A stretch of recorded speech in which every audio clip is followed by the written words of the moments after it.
Yeah.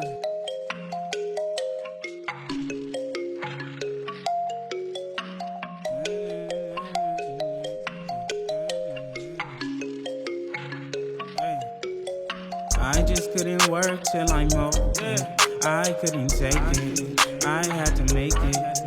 Hey. Sunny, but inside I was cold. I couldn't take it. I had to. Hey. Find my way, find my peace, find myself, find my key. Say my soul, say my cheese. Say these hoes, no, not me. Hit my line, hit my phone, hit my cell, hit my goals. Hit these hoes, hit these raps. Just woke up, hit the trap. That's the stew, make a slap. Def Hef beats, La Russell rap. John record, La Russell drops, La Russell streams, he makes a lot. That a chain, it costs a lot. You cop the drop, a brand new watch. You got a crib, you got a kid. Your mama straight, you handle your biz. Mind my biz, I make my cash. Run my plays, I lay in grass. Shout out Pops, he made my ass. Shout out Mom, she made my ass. Free my mind, I read my books. I lost that weight, I changed my look. Shave my head, I grew that back. I grab her hair, she threw that back. You like that when I do like that? Woo, ladies and gentlemen. Right. But yeah, Right. that Right. ESTG, that ESTG is tough. Ladies and gentlemen. Absolutely. Oh, go ahead. No, that was it. Just excellent. Ladies and gentlemen, welcome to episode 71 of the Splashcast, the Around the League edition. I'm your co-host, Reggie. I'm your co-host, Norwood, and always remember, please like, follow, and subscribe. Tell a friend to tell a friend about the Splashcast. But don't bite their nose off and take a shower. If you got anything from the pregame, that's what you need to do. Hell yes. Do both of those. You know what? You like sometimes you're like, I don't know if I support that. No, bathing and don't eat other humans are two things that are bipartisan or should be. Yep. Yep. We here at the Splashcast support all of that. Yes, sir. Yes, sir. we put that on everything though. Listening to Jeezy. So y'all know how it goes with the Around the League edition of Monday Night Raw, man. We always come in and we talk about HBCU news around the culture, basketball, news around basketball, WNBA and NBA. And then we also talk about football, news around football, college, as well as pro. So let's go ahead and start with our news around the culture, man. It was a rough day for Southern University. Well, let's start with the SWAC. Let's just start with the SWAC. And I told y'all in the pregame, we're not going to put the stuff in the middle anymore. We're just going to do this. This is so much easier to do. You can see all the scores. And if you want to, your boy can zoom in a little bit so that y'all can see. You know what I mean? So we out here, right? So the SWAC, Black College Football. It is right around the corner from homecoming season. This is the week that normally we play all of our money games. So Southern played theirs last week against LSU. All the other schools played theirs this week. In the SWAC, Arkansas Pine Bluff, who was 2-0 at the time, lost to Oklahoma State, 63-7. Just got the check. Get on out of there. Hey, we fought hard. Play again. Try again next week. Same with Austin Peay. Austin Peay and Alabama A&M, Incarnate Word and Prairie View, Delta State and Mississippi State. All of those games were money games. And then you had Grambling and Jackson State, which was the game of the week for us. Because Jackson State and Grambling, you have Deion Sanders. You have both guys, both head coaches are well-known professional athletes and coaches. NFL guys that have come back to work with HBCUs. Jackson State is in the midst of an entire crisis where they don't have water. Like the entire capital city of Mississippi does not have any water. You know what they do have? Points. When you don't have water, if you score a lot of points, things will work out. Funny story. I watched this entire game. So, make sure I don't incriminate myself. I watched this on ESPN Plus. I'm sorry, on ESPN3.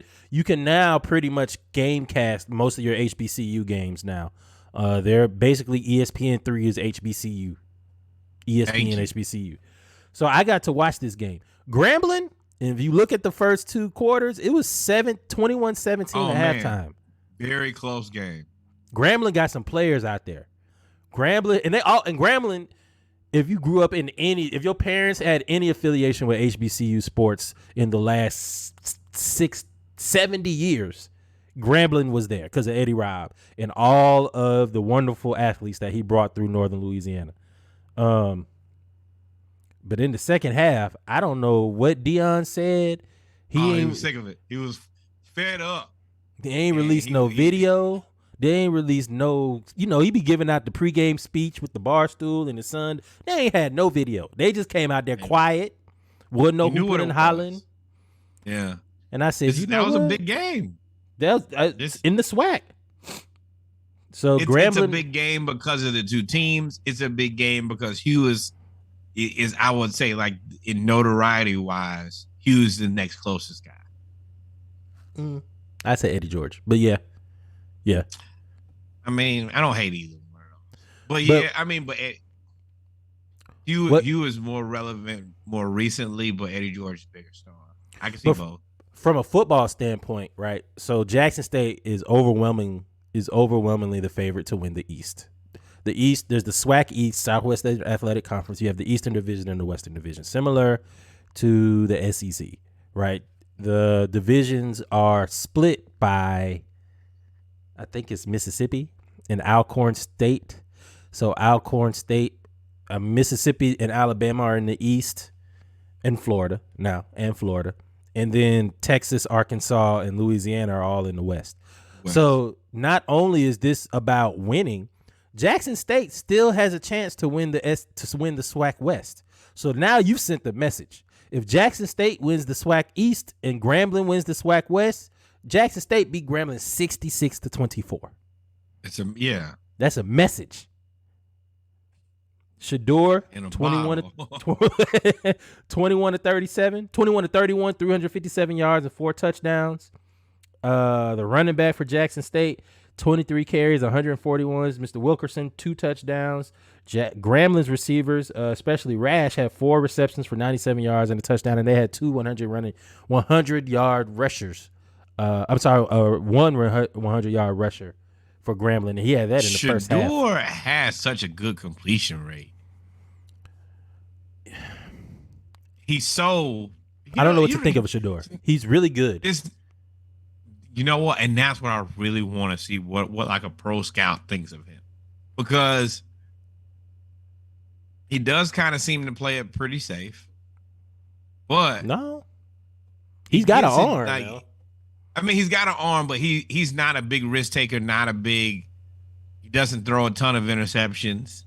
But I feel like he plays it a little safe. But even within that, I still think he's a good quarterback. 21 completions for 357 yards is like, that's almost 15 yards of completion. Yeah, but look at what the longest probably are in those. They're pretty good for having a bunch of big plays. Yeah. He can make every throw. It doesn't seem like they're challenged. Like, it is. That's very true. Maybe that's what I was trying to communicate. It doesn't look like it's very difficult for him to maybe that's it. He looks like but you never know, a good Alabama quarterback. Outside of Bryce Young, and maybe Tua, you could say Tua and Jalen, Bryce Young and Tua, but Jalen and all of those other players, even though they put up all of those stats, they were really glorified game managers. Especially they were all bigger than him, size. How tall is Shador Sanders? I mean, he's also only a sophomore. Yeah, but you can see his body. He honestly looks like a basketball player. He is 6'2". He's 6'2", 217 at the time of his weigh-in. So he's probably got. Wow. He could probably gain. Yeah, I mean, he doesn't. Now I will give you that he doesn't play at his size. He is a true pocket quarterback. He does not like. He can run. He's athletic. 217 ain't no slouch. He's not a small dude. He is a quarterback. Why does he look? He looks like 190. Nah, he a big dude. So let's say they padded those stats. That means he's 207. That's still a really good size, especially for a sophomore. 6'2", 217, and you're starting and you're 21 to 31. That's really good size for us. I mean, even if he is 217, he's still there's no way around it. The kid is skinny. Well, you know what that means then? Because this is what they always say when they try to big somebody up. So we're not gonna tear him down too much. We're gonna big him up. That means his frame. Wait, hold on. Let me finish. His frame can hold more weight without him losing any athleticism. He could be 6'2", 235 easily. Yeah, easily. And if that happens, he's sure enough gonna be a problem. But like I said, he looks like a Jake Coker. He looks like a basketball player. No, I'm saying he looks like a Alabama quarterback that is a glorified grand manager in a Lane Kiffin system, right? Lane Kiffin likes to push the ball down the field. Oh, that's exactly where he would, like a Malik Willis, but not as athletic. I can see like a Florida Atlantic type of quarterback. No, I think he could start at some Division I schools. I think he could start at. That too. He could start at most of the ACC schools right now, outside of maybe like Clemson and Wake Forest. Those are the only two ACC schools that I think don't need a quarterback. But I think he could start at UNC. Tech. I think he could start. UNC was throwing them. Man, he could start at UNC. He could start at Georgia Tech. He could start at Virginia Tech. He could start at Florida State, where he was committed. He could start at Florida State. There's a lot of players. I would have liked to see him at Florida State. Mac Jones. I don't know if he's Mac Jones. I think he's a little. Mac Jones is accurate, but yeah, I mean he's a pocket passer. So I would like. I just want to see the thing I do like about him is his growth. He's grown. You could tell in the passes that he's grown from last year to this year. I don't think that he's really a pocket passer. I think that he refuses to show anybody that part of his game. He is a pocket. What do you mean? He makes most of his passes from the pocket. Yes, but I don't think that he really wants to do that. But I think that if he moves, they're going to see him as a mobile quarterback, and you know what they think about mobile quarterbacks.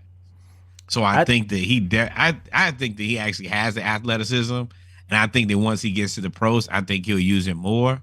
But I don't think that he wants to show that part of his game at all because you know what stigma comes with that. I think he needs to do more 3- and 5-step drops. And I'm only saying this because I know I'm not saying he needs to show anything. 21 to 31 for 357 yards and 4 touchdowns is really good. Football is football. Pitch and catch is pitch and catch. They are a shotgun pistol offense.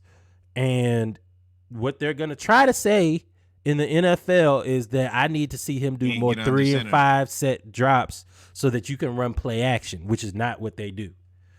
And he hasn't done that because he's been only in his dad's system since he was in middle school. So that, from a scouting standpoint, I think that's what the scouts will try to say. To me, what I've seen, he could make every throw in the NFL. Every throw. And if he gets one more offseason of practice, because he's been working with all the greats. He done had every coach in Troy Aikman people. If he can get a little stronger, he'll be a problem. Yeah. Because he don't like to run. That's the only thing. And what I did notice, he don't like to get hit either. Grambling was laying, they were hitting. They were, and this is what they say, pause, pre-pause, whatever. They was laying the wood, is what they say. Grambling was laying the wood in the first half. They were knocking people over, and I was like, this is going to be I don't know if they can make it to the fourth quarter playing like this. And they were hitting Shador. When Shador gets hit is when he's kind of like, that's like the Tom Brady thing. You hit Tom Brady and get him off his spot. I was about to say that's very normal with quarterbacks. They get irritated very easily. You can do anything around them. Mm-hmm. The moment you start hitting them repeatedly, they do not like that. They do not like to get dirty. Nope. So, of course, and then the final 2 games, Texas Southern, Andrew Body. And if you remember, Kenneth R. Davis I came on here last week and said Andrew Body is for real. And I said, man, they 0-2. Like, they just got beat.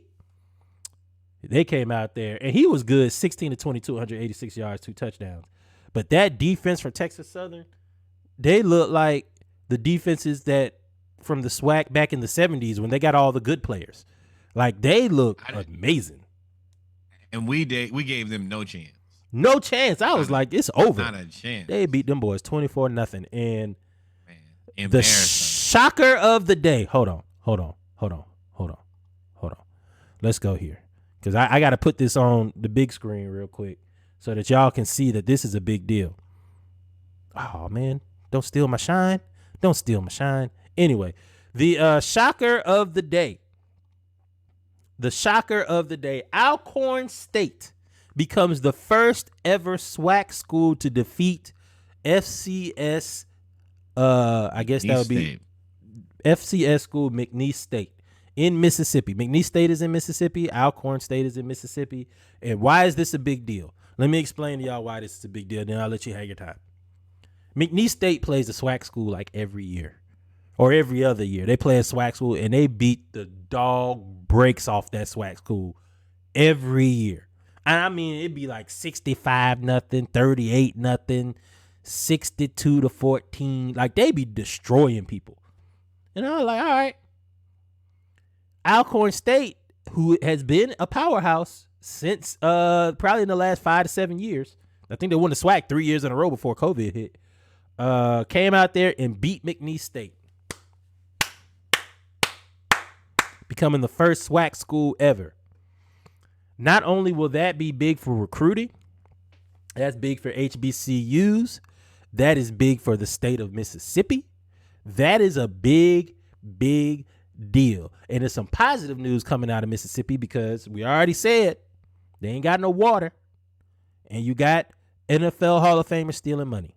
So there's no way that Wait. I want to also say that Alcorn, this is the second year in a row that they beat a Southland Conference team. Who they beat last year? I do not remember who they beat last year, but the Southland Conference is also strongly considering, asking PV, Grambling, TSU, or Southern to come to their conference. Man, so hell I think no. that Well, I guess I spoke my piece on that already. Yes. But they clearly recognize that these teams are good. And if you continue to beat the conference, hopefully there will be more of these interconference games who I think are good for both, specifically for us, because I think we can beat some like we say all the time. We may not be ready to beat the Alabamas of the world yet, but there's some other people who play football who we can beat. McNeese State being one. McNeese State. Example numero uno. So it's a big deal that Alcorn State won. If y'all don't, if one thing that y'all gonna learn, if y'all don't know about SWAC football, is we gonna tell it to you, because that's what we follow. Norwood is in Houston. There is Prairie View, Texas Southern, Grambling, all within 3-4 hours from you. So I didn't know Lamar was in Southland. Yeah. So it's a big deal, man. So, and then finally, let's get to the MEAC. Let's get to the conference. Let's get to the conference. Get to us. Let's get to us. I don't even want to say the CAA. Let's just get to Hampton. How about that? Yes, that's what we're really here for. We know we could go MEAC. Colonial Athletic Association. Congrats, man. We don't care about y'all. We'll go to MEAC. We'll go to MEAC. Morgan State beat Sacred Heart. Anytime a black school beats a white school, we happy. Delaware State beat Virginia Lynchburg. Howard beat the dog crap out of Morehouse, which we said was going to happen. No, but wait. Howard, for the first 2 quarters, I don't know where y'all at or what y'all was doing, but the score was 0-0. And I was like, Morehouse was about to win this boy, game. y'all trying to make me look stupid. I don't even support y'all, and I supported y'all, and this how y'all. But thank you for coming through and doing what we asked you to. And of course, that's number 1, lose to Hampton. Number 2, y'all beat Morehouse like we predicted. Fantastic. Thank you so much. Thank you and good night. Jalen Hurts is 10 of 14 for 154 yards, a touchdown, and a rushing touchdown. And I'm playing against him right now. Anyway, Howard beat Morehouse. Big deal right here. We said big deal. New Hampshire is another school that is a perennial FCS powerhouse. They're normally in the top 10 to 15 in the nation every year. North Carolina Central. We said it. When they beat A&T, I said, hey, that's a problem. Who predicted that? Norwood likes to pat himself on the back when he's right. So Central, who is full of sophomores and juniors, won 45-27.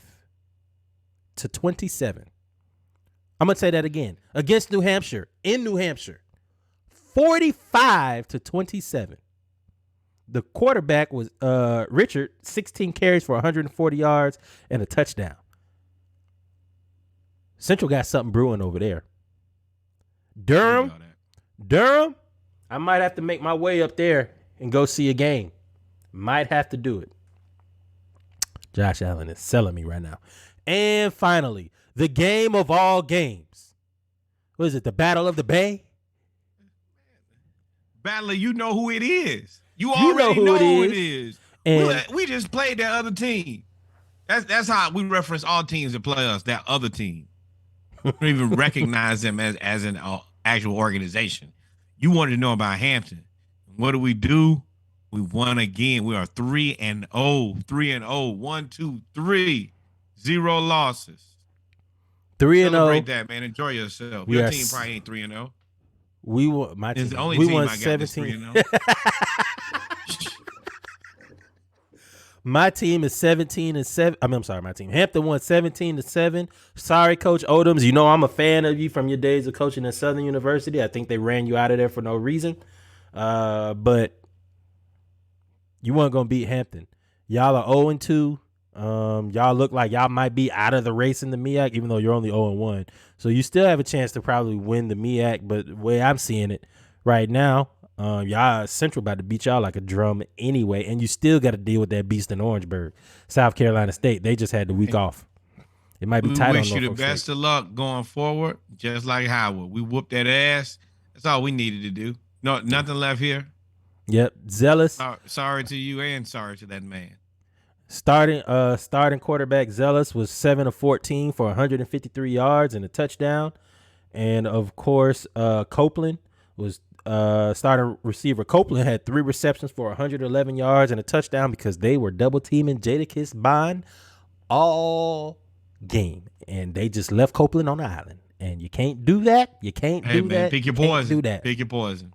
Pick your poison. So shout out. And then to Jadakiss still scored, didn't he? Yes. No. He might have. I don't know. I'm not gonna say no. Zealous only had one touchdown. Zealous only had one touchdown pass, and it went to Copeland. Yeah, you're right. So I think they doubled Jadakiss. Yeah. With that said, another win by Hampton. Don't. You know what? We're gonna win next week too. That's what I'm gonna go with. The schedule picks up from here, and it should get very interesting as we start playing the CAA teams. Who do we play from here? They're all conference games going forward. It is. Boy, we play at Delaware versus Maine, at Albany versus Richmond, at Villanova, at versus William & Mary. That was going to be a home game anyway. Elon, and then at Towson. Yeah, it gets real. So real, so quick. Pray for us. We'll be all right. We're going to shock the world. That's how I feel. But with that being said, ladies and gentlemen, we've come to the end of the HBCU segment of the Splashcast, episode 71 of the Around the League edition. Y'all stay tuned as we get ready for the basketball segment. It's going to be quick because we got to get to football. Boy, but basketball is going to be quick. But we did want to say shout out to wanting to make light of the Aces, and we got some news to talk about in the NBA. So y'all, and the NBA didn't. NBA trying to be the NFL so bad. Y'all stay tuned.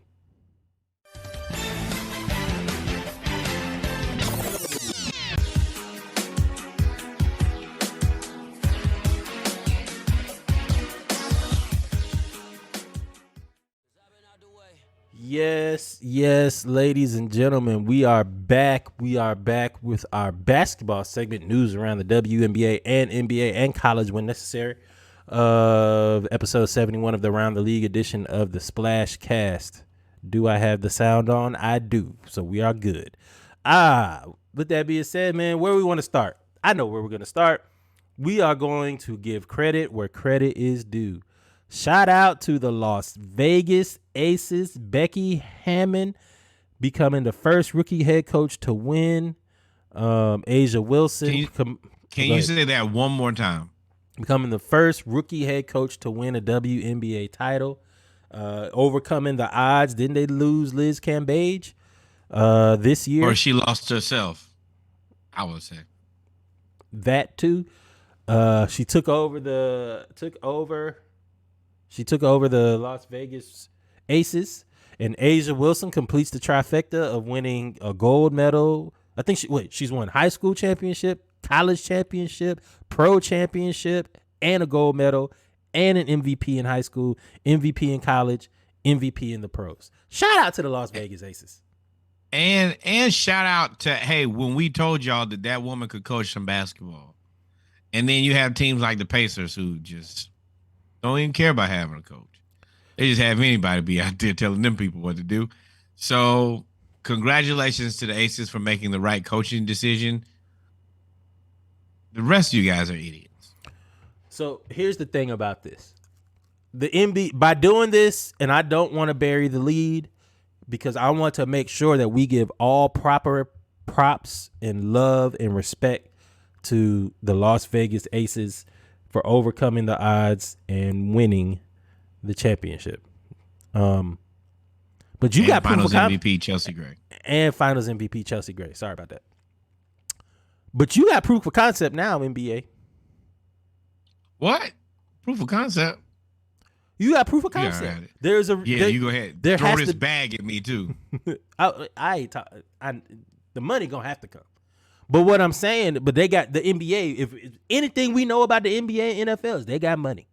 But what I'm saying is there was a reason, an underlying reason, and I'm not gonna take the low hanging fruit of woman and all of that other stuff. The reason she's not a NBA head coach, she hadn't been a head coach, and they used that as proof, as a reason to say she's not qualified. One season as a head coach, and look, she won a championship. Let me tell you, I do not think that half of the coaches in the NBA right now, if you said, hey, go coach WNBA team, could lead that team to a championship in their first season. No, definitely could not. And I think half shit. I think it's very few. Definitely very few. So, and that's why I'm saying, hey, NBA, because y'all got some stuff going on that we gonna touch on in a little bit. Ooh, boy. But she's got proof of concept now. I've won. I have NBA. It's almost like if people that work at corporate America, it's like when you're going for a job that you know you're overqualified for. I've checked all the credentials, all the check boxes. You don't have NBA coaching experience. She's the standard. Before she got the job, she was the standard. You don't have NBA coaching experience. Okay. I worked under Greg Popovich. I literally was the head coach while he took some leaves of absences. And y'all will 100% let a man who coached under Greg Popovich, who's never been a head coach, give him a shot in a heartbeat. Y'all forget that she went and coached the G League team too for a little bit. Forget that too. So she's been a head coach on multiple levels. Not only has she is a player, she was a former player, so she can identify with the players as well. Now she has head coaching experience in the WNBA. So if y'all have all this pomp and circumstance and saying that y'all respect the WNBA and all of this that you're saying, you now have to put your money where your mouth is because she is overqualified. Yep, and don't give her no piece of trash job either. Do not find the worst team in the NBA. Boy, she is on the first thing smoking to Utah. You know that's where they gonna send her. Come on. That's the reason I forgot what job we were talking about, and they were talking about her name, and I was like, please don't give her that job. Utah? It had to be Utah. Or Portland? Nah. It was Portland. That's what it was. I said, do not give her that job, and it is perfect how that worked out. Because had she got that job in Portland, you see what Chauncey Billups is. He's the one coaching that team, right? Mm-hmm. And I think he's a good and enough that was a coach, throwaway job for him because he should have been a coach long before that. Yeah, but I mean, I'm happy that she did not take that job. I think that everything worked out for her perfectly. I think that now there's only one step next is to the pros. To the NBA. To the NBA, excuse me, to the NBA. Let me say that. Yes, to the NBA. And yeah. You good. I know what you my meant. head, not my heart. That's not what I was saying. But absolutely. I think you have to give her a shot. And all of these guys who are perennial losers, who are not good coaches, who get to stick around. Perennial losers. Go from one team to another. Or these guys, and you know who I'm speaking of, if you listen to me talk about basketball for any amount of time. But these guys who constantly get great jobs and can never get them home. Mike D'Antoni. I said, if you listen to this podcast and you know who I'm talking about, with people who have very good jobs and can never get them home, then you would already know Mike, what I'm talking about. Talking to you, Mike D apostrophe. You may or may not have listened to the podcast. If you're a first-time listener, well, congratulations. If you're a multi-time listener, you know exactly what human that I'm talking about. It may or may not be the guy that Reggie is referencing right now.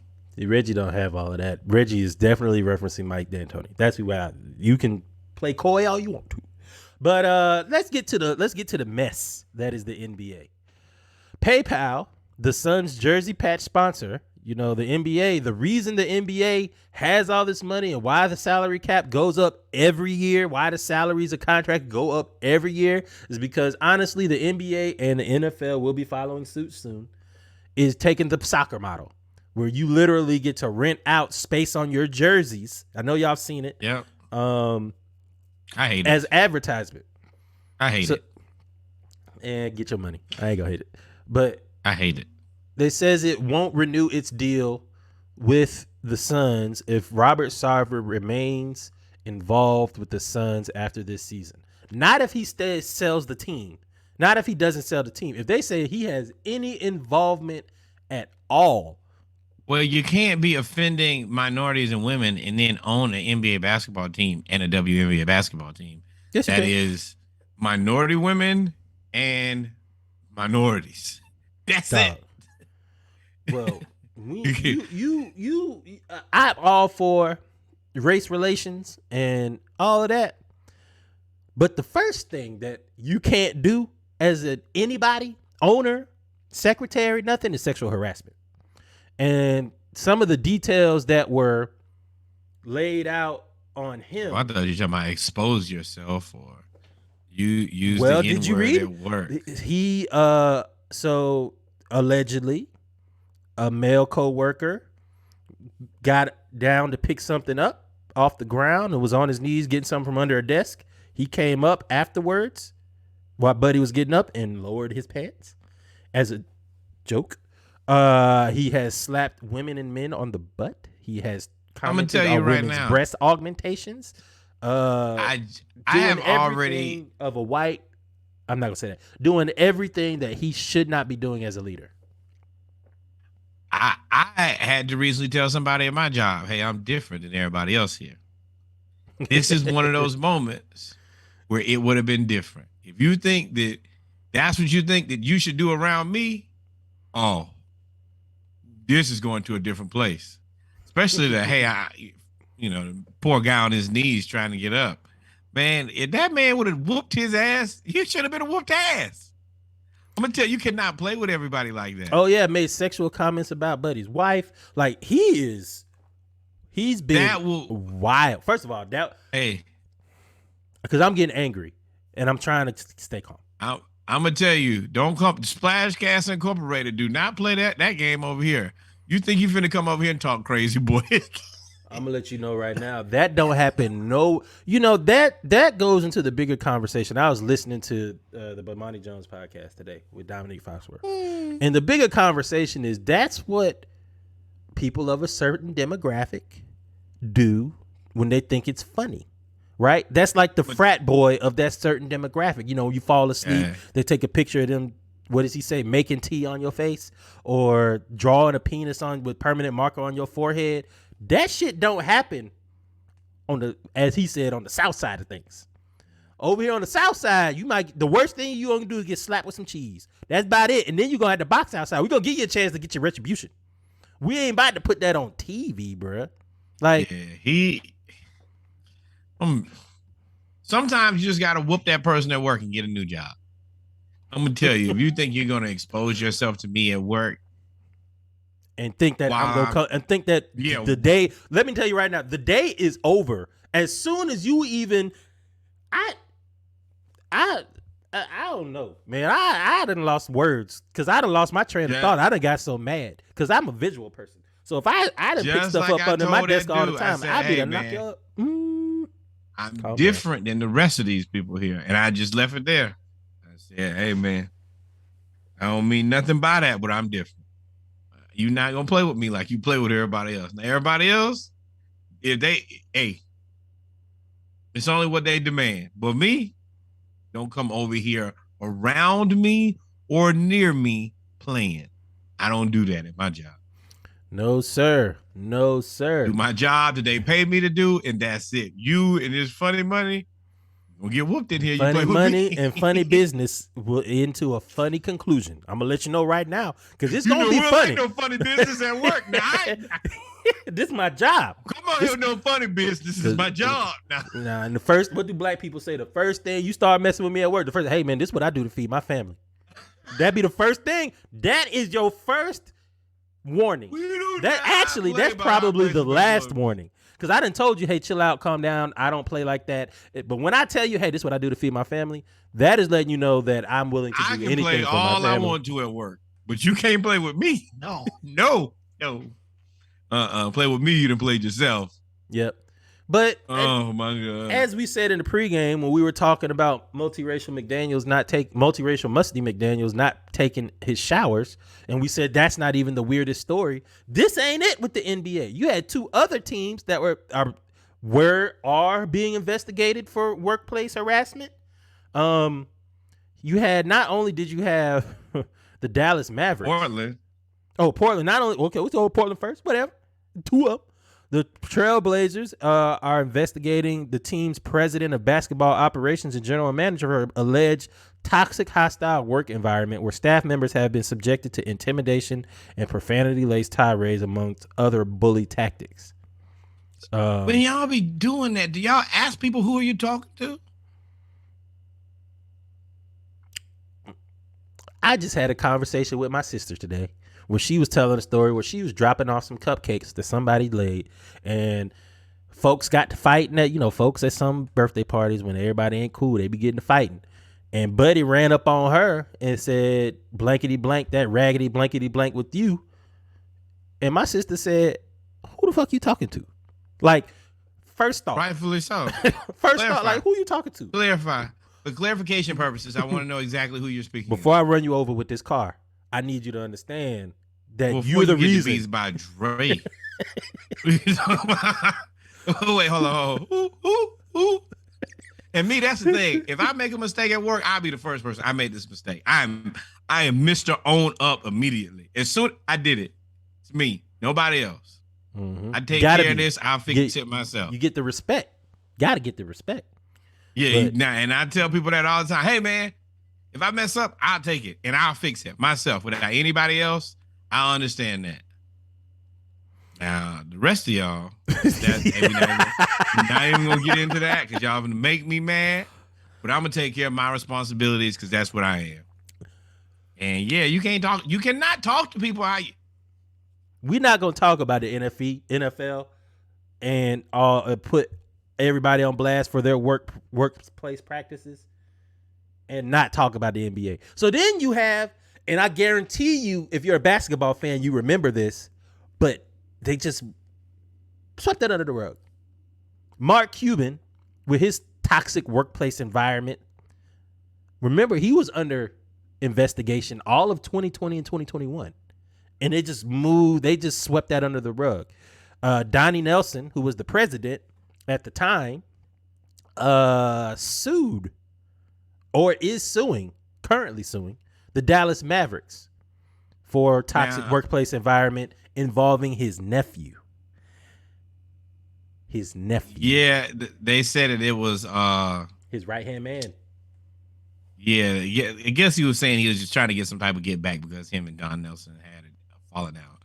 But there is I'll a get difference to that. between. No, that's an important part. So don't skip over that because I'll get to that. It's but there's a difference to me between doing things directly and not being aware of things going on in your organization. While neither are okay, it is one thing to be first person. I'm doing the offending versus the guy who just I've fallen asleep at the wheel. Well, by that one statement, shoots Mark Cuban some bail because that makes it seem like he didn't know what was going on. No, the GM, the ex GM who was fired, who left in May 2022. This is only September, so this is brand new, right? He was fired in June after they withdrew a $52 million offer. I don't know what job the president does for any organization, any sports organization, name any of it, cricket, soccer, nothing. I don't think they ever get paid $52 million, just straight out.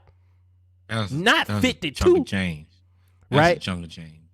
And he says it was his right-hand man who still works for the team, assaulted and harassed his nephew in a hotel room during the 2020 All-Star weekend in Chicago. Mark Cuban then offered him a $52 million I call it settlement, $52 million hush money, whatever you want to call it. Offered him $52 million. He went forward with the suit. Mark Cuban withdrew the $52 million offer and said that this is all a lie. Well, men lie, women lie, numbers don't. $52 million is a lot of lies that you're trying to pay off. I mean, that's relative. That's the people who aren't filled with money. $52 million so that I don't have to deal with the problem for somebody for the right amount of money. All right. If you have enough, then yeah, this is not worth it. If it's gonna cost me that in business, then yeah, I'll pay it. Just for it to go away. Sometimes you can be wrong and it's not worth the battle. You do all that to protect your reputation. And your reputation might already be sullied. Or they might just be out there trying to. The lawsuit sometimes also you have to make a business decision. Well, the lawsuit also says that Mark Cuban was trying to negotiate the extension of Donnie Nelson, but then said, well, I would love to talk about the extension, but we have to see what's going on with this other matter first. And then he was subsequently fired afterwards. So they've indicted him on text messages. That's where it gets tricky. Because, you look like you're using one as leverage for the other. That ain't good. It ain't good, man. So I told y'all the basketball segment was going to be quick. But, hey, we get on all of these other organizations and sports teams and criticize the NFL for how they run their stuff. We can't just step over the NBA. Nope. Can't do it. And it'll be interesting how this plays out with the Suns. I will be following this lawsuit with the Mavericks. Oh, this is not over. This is not over. The Suns ain't over, and the Mavericks ain't over. LeBron has already said that it's not good. Chris Paul, poor guy, who everywhere he goes, he works for racists. Who got the worst luck? Who got the worst luck in the league? Is it Chris Paul? He got to have the worst luck of everybody. Chris Paul has 72 black cats at his house. He has to. He done been in Houston. James Harden couldn't get to the Lakers. Couldn't get to the Lakers. Went to Houston. Went to the Clippers. Everybody hated him. Had a racist owner. Yeah. Then he's in Phoenix. People had given up on him in OKC. Now he led them to the playoffs. I was like, come on now. Then went to he went to Phoenix. Where is he now? Phoenix. And he always gets a fight. It's been a rough. Yeah, it's been a rough go. But I am interested with this Phoenix thing. This is not over yet. Please keep following up on this one. This one is going to be interesting, as specifically as it gets closer and closer to the season. Because I 100% agree. A year off and $10 million to a guy who's probably a billionaire, that is not it. And all he gonna do is just go to Turks and Caicos for a year and do nothing.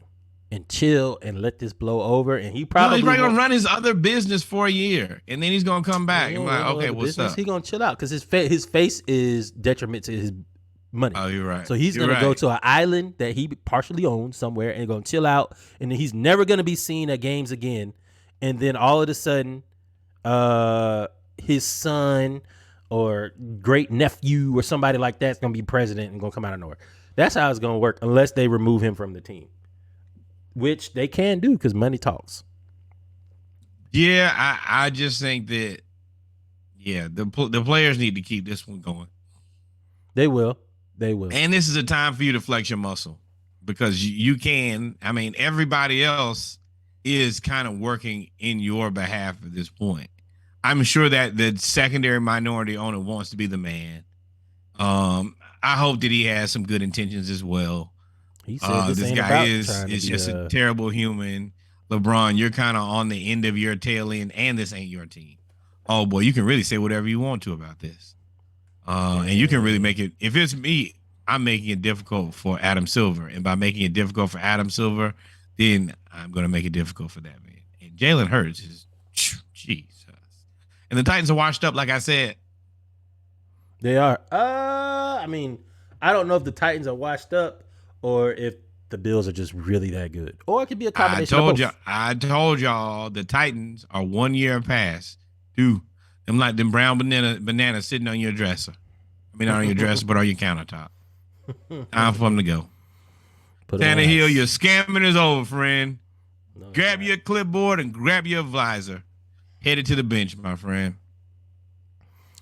Yep. Well, ladies and gentlemen, to the Colts. We'll get into all of that because, as I said before, and I'm going to play this again just because I played it before, and it has happened. It was Royal Rumble, put your signs in the face, gang signs in the face during the NFL this week, and we're going to talk about it. So y'all listen to the sultry sounds of 3-6 Mafia as we get right back, ready for the football segment of the Around the League edition of episode 71 of the Splashcast. Y'all stay tuned.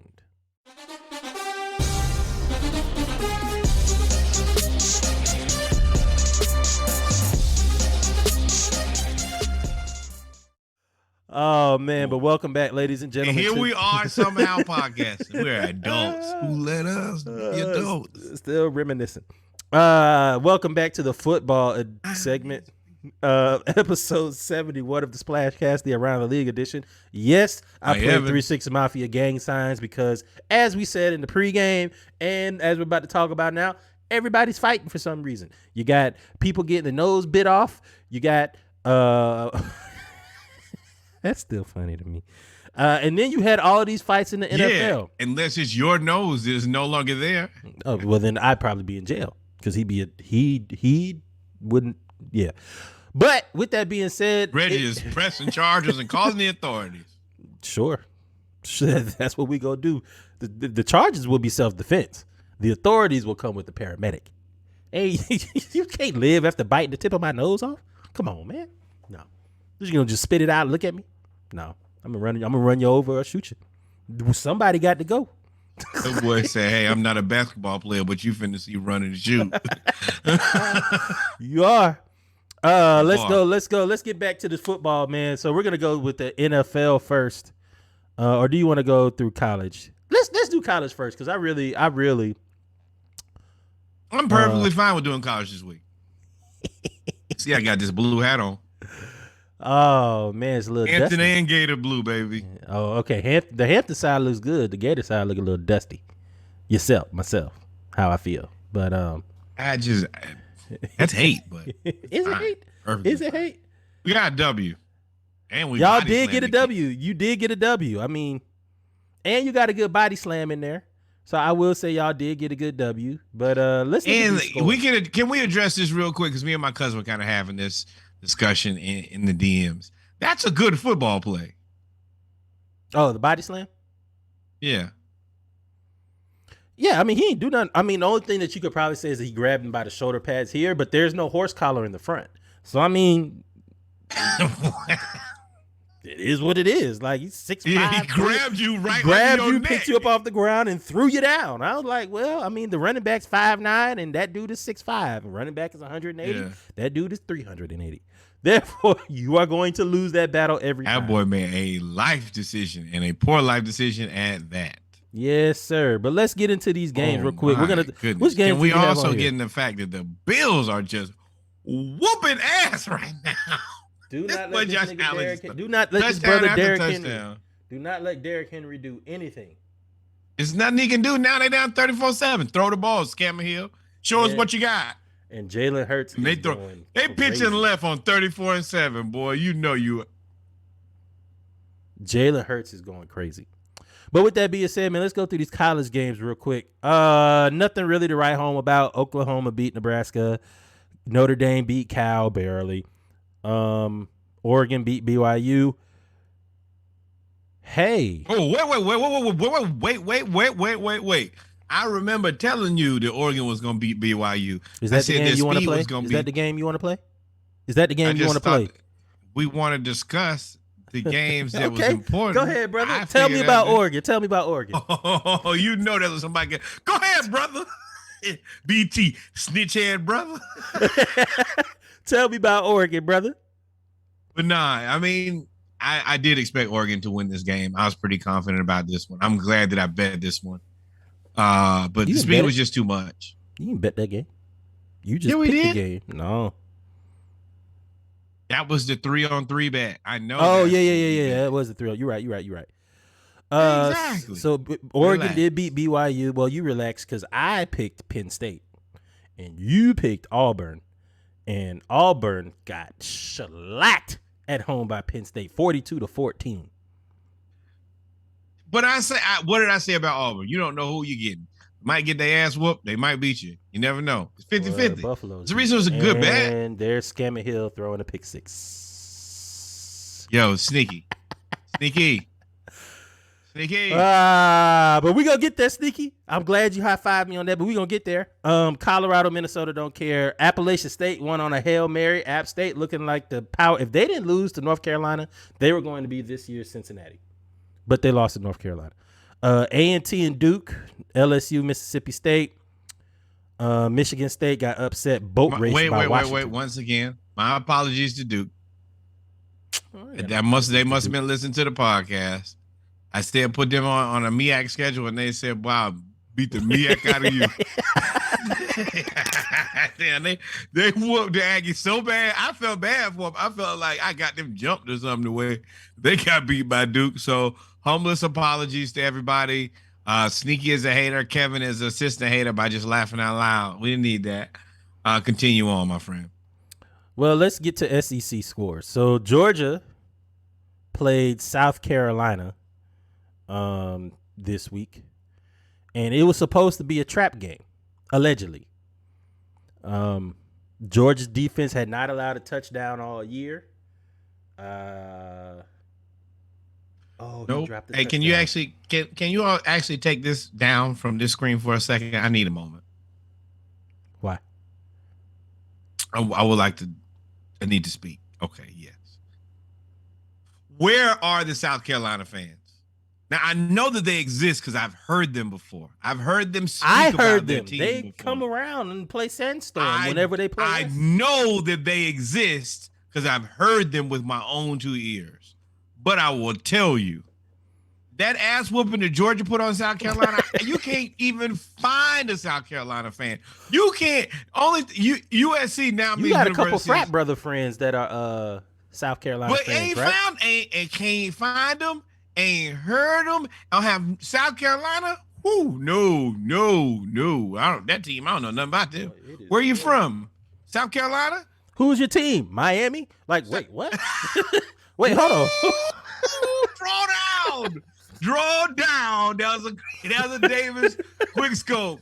Boy, Auburn gonna be sick when he hear that. But hey, I do. Y'all Carolina boys is looking very unfamiliar. Ain't seen y'all, ain't heard y'all. They got whooped and just disappeared into oblivion. Yeah, man, And that's been 48-7. on my heart for a few days. I ain't heard now One person. Now I took my L to Kentucky. I took it right here in plain day and sight. I answered all the questions. It was the parts that I liked. It was parts that I didn't like, but I didn't duck my smoke. But I can't find a South Carolina fan. It's like, where's Waldo for college football? Can't even find him no more. Actually, we're going to put an APB out. If you know any South Carolina fans, please direct them to the Splashcast because we need to know what happened. And I definitely need to know because I was rooting for y'all. I was watching the game. And you know what? Spencer Rattler, you made me look like a fool too, man. I said, oh yeah, Georgia, that's probably the game where he played like a man. Georgia beat the humbleness into him. His press conference, he said, man, that's probably the best team in defense I've ever played against. I said, that's not even the first. That wasn't even the first string. Welcome to the SEC. That wasn't. Oh, they put Malik Willis in the game. Oh. So, ladies and gentlemen, we are watching the ESPN. Live. We are watching the live, so y'all know. Yeah, Sneaky said the South Carolina fans deferred to Clemson. Daddy Hill said, no, Malik I'm not Willis in the game. Malik said, don't worry about it. I'm going to take your job, old man. They took the first string defense from the Bills out of the game. Give me your job, boy. Old ass man. This is a live reaction. I am baffled by this in the second game. I understand it's 41-7. Pass the sticks. Pass the sticks. They done took Derrick Henry out the game. I'm gonna win. Oh my God. I ain't seen nobody get dubbed in the NFL in a long time. I ain't never seen the NFL put in the second string in the third quarter. This look like a money game, Only don't it? on the Splashcast will you catch a live NFL dubbing. Oh my God. What were we talking about? Hell, they put Malik Willis in the game. I'm Scammer Hill, count your days. But let's get back to it. Georgia beat South Carolina. Brock Bowers is that dude. Georgia, Paul Feinbaum said it best. Georgia looks like those Alabama teams when Nick Saban was just the Minka Fitzpatrick years. For those that watch college football, the Minka Fitzpatrick years when they had, all those receivers. Those years, that 2012 to 2017 run Alabama had, that's how Georgia's looking right now. They're looking unstoppable. But I will say they also haven't really played anybody. Almost as unstoppable as the Buffalo Bills right now. Georgia, South Carolina, the precursor for Buffalo versus Tennessee. We came here for lunch and to kick ass, and we already ate lunch. Boy, I'm going to tell you right now, Tennessee, Malik Willis fine with this, though. Sweet. Let me get some reps. Let me just run around. I get to play against the second string. And I can't play no worse than he played. Dog, and the Vikings are out here and looking. But this is still salvageable. I mean, you can still get back to this game. And it's Kirk Cousins. He played bad for a half. He played good for a half. So, yeah, I expect probably the second half of this game, he might turn it around. But I'm going to tell you what's not turning around. Nothing but the bus with Tennessee. You back that bus up and head on home, my friend, because Buffalo is not for you. Ain't nothing here for you. It is over. It is over. Let's get back to college football real quick. We got one more game to talk about. One more game to talk about. Your boys got the dub. Florida skeeched one out against South Florida. I don't know what you mean by skeeched. 31-28. We scored more points than the other team. That sounds like a W to me. Yes, it is a win. It is a win. That's it. Don't. We don't need any modifiers, any adjectives. No. I'm gonna get this. We won the game. We gonna get these jokes. The Florida Gators won the game that they The Florida Gators are the first team this year to win and lose at the same time. They beat South Florida 31-28 and looked absolutely atrocious while doing it. I literally, and it's in our group chat, I had to not tweet because I was cussing. But in our group chat, this is the one time that the sun and the moon and the stars all aligned and Mercury was in Gatorade. And Mercury was in Gatorade. And everything happened because I was bet on Florida. I ain't gonna say I was rooting for them, but I bet on Florida to win. And when I tell you Bet on they blue.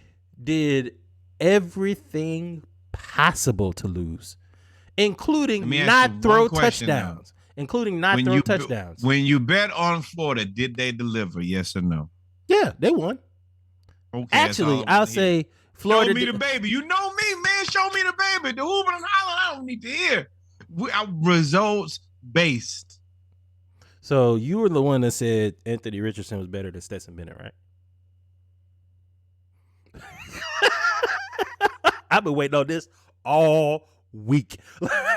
Like, you were the one that said Rock Steady ain't good. He's not that. He's not this. Anthony Richardson is better. Only issue I blah have. blah blah blah blah. Wait. Let me finish. Rocksteady shook the shit out of me. I was so embarrassed for that man. Like, bro, boy, if you see him in the streets, you're gonna be upset. You guys shook by him. That's not Rocksteady. That was Stequavius. Just to let me tell you, that was Stequavius Bennett. Stequavius back. I forgot about that. He did get that haircut and changed into a whole new human. He shook the shoes off of that man. I was like, sir, you got violated by a third grade teacher, bro. It is. Damn, they pulled Josh Allen too. Damn. I need those points. But anyway, yeah, y'all got destroyed. I mean, y'all won, but y'all lost. We won then. We won. So over under? How many games more before Anthony Richardson throws a touchdown? We 3 games in now. I want us to continue to win games. That's all that matters. We have to run the wing team. I want to run the wing team. Two teams went out there and played hard. An interstate battle, and the Gators came home with a W. I'm happy with what we've done. They look like they playing in leather helmets out there. They can't do nothing.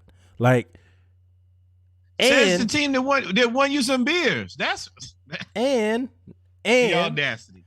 And y'all play Tennessee next week in Knoxville. That's game of the week too. I don't know if he gonna get a throw pass a touchdown in Knoxville. Game of the week.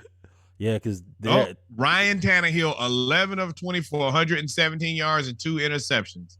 And you said that you couldn't mentor Malik. Don't worry about it. We don't need you to, brother. He could do that on his own. He'll be mentoring you soon, my friend.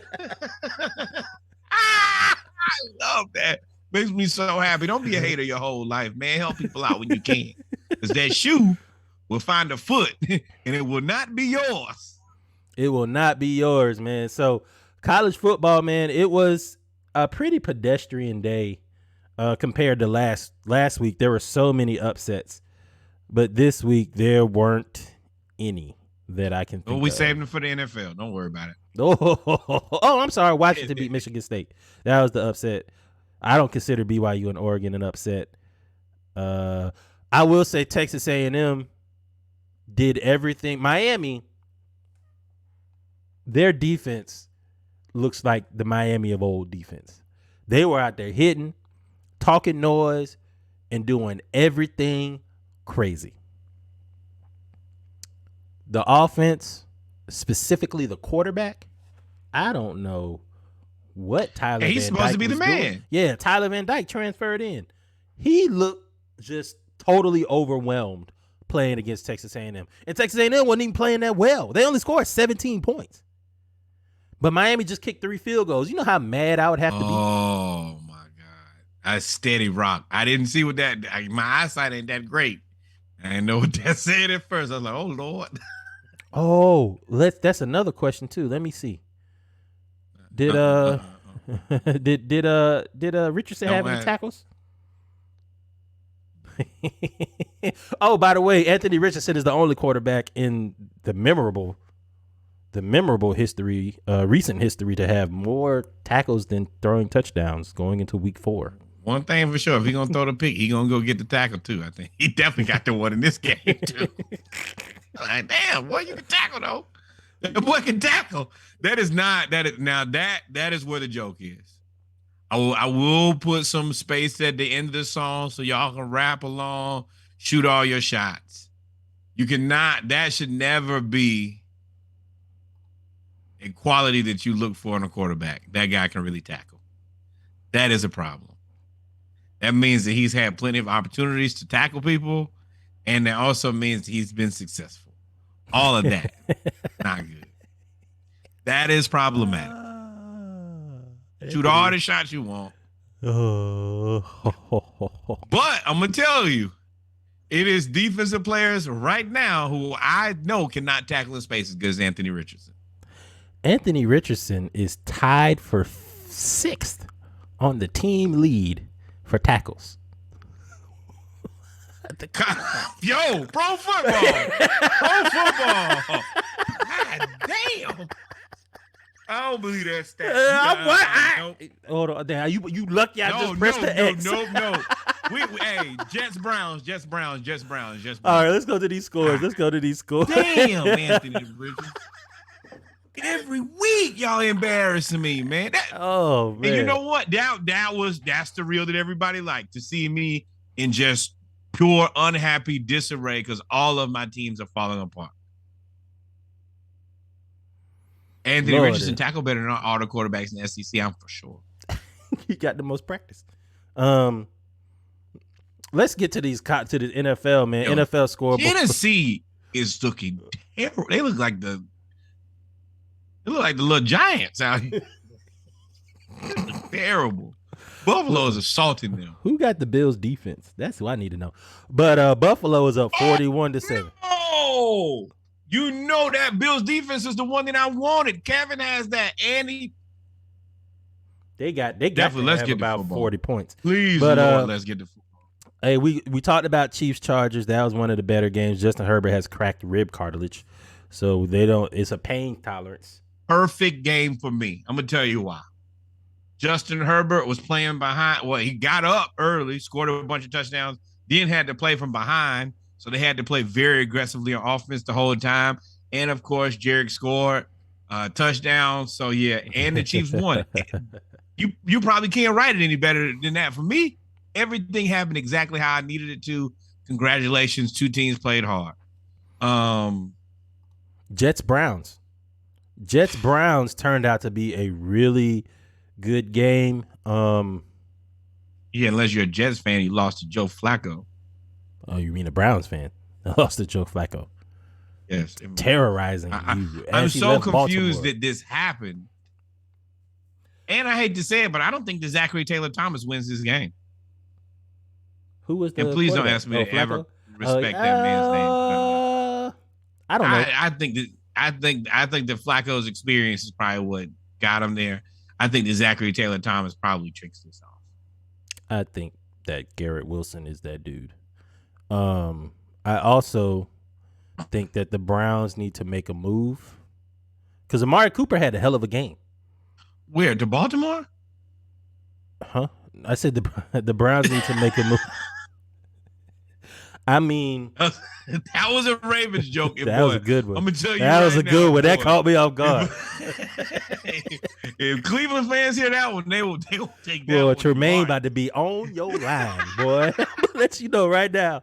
Tremaine is the biggest Browns fan we know, and for most of us, the only Browns fan we know, and he gonna be on your line. But the Jets, it was 14-14 at halftime. It was 17-14 Browns going into the fourth quarter. And I said, it's interesting that this happened. And you know what happened? If Nick Chubb had just taken a knee instead of going in for the touchdown that made it 30-24, and the game is over. The game is over. The game slows down and just kick a field goal. When he scored, I mean, if anybody knows that, it's the Falcons. When he scored and the Jets got the ball back, I said, hey, they've scored 17 points. They've scored 10 straight points in the last 2 possessions. They scored on the last 3 possessions. They scored 14 points in 2 minutes. And I said, hey, this is going to be interesting. And what happened? They stopped running the ball. And I think the Browns need to make a move, and they need to trade Kareem Hunt. They need to trade Kareem Hunt for they're supposed to have everything. They're supposed to have defense. They really need another receiver, if you really want me to be honest. Not my problem. You stole our quarterback for $230 million, and by stole, I mean you took a problem off our hands. I'm not. Hey, y'all figure it out. Y'all got the money to buy everything, clearly. And you know what the really bad part about this is? This is a game they counted on winning. I'm going to tell you right now, when they were looking at their schedule, like, oh, well, we'll play the Jets. That's definitely a W. That's when you got to pay back right there. You got to pay what you owe. Yeah, and unfortunately, y'all made us look like some fools because we believed in you. Hey, That's fine, though. Shout out to the Lions getting their first win of the season before week 10. Hell? Reggie picked that game. Why would I never in a million years expected the Lions to just jump out like real lions, not house cats. And sure enough, they were whooping the Commanders. I mean, the Commanders at least kind of came back, but Aiden Hutchinson, I was not a believer in you at all. I am on record saying I was like, he kind of overrated. Every time he go against actual good tackles, he get destroyed. Well, the Commanders must not have any good tackles because he had 3 sacks. It's the Commanders. He had 3 sacks in the first quarter. I was like, what the hell? What the hell? Hey, people, just because you can beat the Commanders does not give me any faith in you. That's not an insult, but I just need to see more. But yeah, the Commanders are going to commander, and I didn't expect this. But I said that I believe that every skill position they have is highly overrated. I don't like the Commanders as a team. No, but I think their skill positions are actually pretty good outside of Wentz. I think McLaurin and Samuels are good. I think that you just need somebody better than Carson Wentz. Terry McLaurin is a good receiver. How good? Not top 10. Not how top good 15. you? Come on, man. You said how good? I'm gonna tell you he's a third option on our team. Is he? I don't know if he's the third option. I think he might be the second option. I don't think he's the third option. Who you think is the first option? Kyle Pitts. Who you think is the second option? It'll be Terry McLaurin. Unless you're gonna say Drake London. Oh yeah, wait for it. I'm gonna tell you right now, Drake on the way. I'm not saying Drake isn't on the way, but I'm saying he's not better than Terry McLaurin right now. Ain't no way he better than Terry McLaurin right now. You are disrespectful to Terry McLaurin. I'm a person who can be disrespected. He had 77 catches. Going on? 77 catches for 1,100 yards and 5 touchdowns last year. The year before that, he had 87 catches for 1,100 yards and 4 touchdowns. The year before that, he had 59 touchdowns, 1,000 yards, and 7 touchdowns. He had 59 touchdowns. I'm sure he did not. I said 59 receptions for 7 touchdowns and 1,000 yards. He's a 1,000-yard receiver. Let's get Drake London and Kyle Pitts a quarterback. That is my only focus for the rest of the season, for this season and next season. It's unfortunate that I'm arguing against Drake London because I think he is going to be good. But Terry McLaurin, you are vastly underrated. I'm not a big fan of Terry McLaurin. I've been on record saying that for a long time. Yeah, not signing up for that. Carson Wentz went 30 and 46. But hey, woo! Here we go.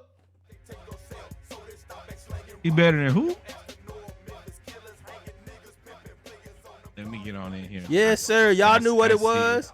Y'all see what it is? It's fight time. But before we get there, let's talk about Tom Brady getting old man's veteran rest every week for first time in career. He gets every Wednesday off. He gets a Wednesday from practice every Wednesday. I could see if you gave him like every Tuesday, every Monday, right after a game. No, we're gonna give you the install. You said what? Are you questioning Tom Brady? I am. I'm gonna tell you. I never thought I would see it in the NFL. There's one guy who we cannot question. That man. Boy, so did you know why he took off for training camp? Why he took off training camp? He just left? Not really any of my business. He took an 11-day family vacation to the Bahamas. I'm okay with that. You gotta be. I mean, also, I never thought I'd see 23-year veteran in the NFL other than a kicker, maybe. That's an amazing feat by itself. But all right, now Tom, now we here. Let's go ahead and have this come into God. Justin Herbert is injured right now on my fantasy team, and I saw what you looked like last night, and it was not good. Boy, you need to figure this out soon and very soon. And I assume that Godwin probably is going to be out again, and Mike Evans is suspended. Well, Julio, both of them going to come back. Him and Julio. Julio was out too, remember? Yep, and Julio, and this is what we need. Even if you don't make it through the whole season, Sneaky. That boy said he's heard it was a facelift that didn't set correctly. I support all jokes on Tom Brady. So that was a good one. Wow. That was a shot. That was a cannon. That wasn't a sneak shot at all. Yeah, I mean, add up all the quarterbacks that you guys have had, they don't equal half of Tom Brady. This is why we came here, though. I thought I had beef. I thought I had beef with the Saints. I say all of the superlatives. I'm not superlative. I say all of the 4-letter words that are associated with bad things. But Mike Evans, first off, Tom Brady was the instigator. Tom Brady, and I'm on record saying I hate this. Tom Brady was talking so much trash. And then Leonard Fournette comes and tries to come to the defense of Tom Brady. And Mike Evans just comes and just plasters. but I will say he been getting the Lattimore damn near every time they play. Every time they play, they fight. I'm like, y'all need to just take off the pads and go into the parking lot or into the tunnel.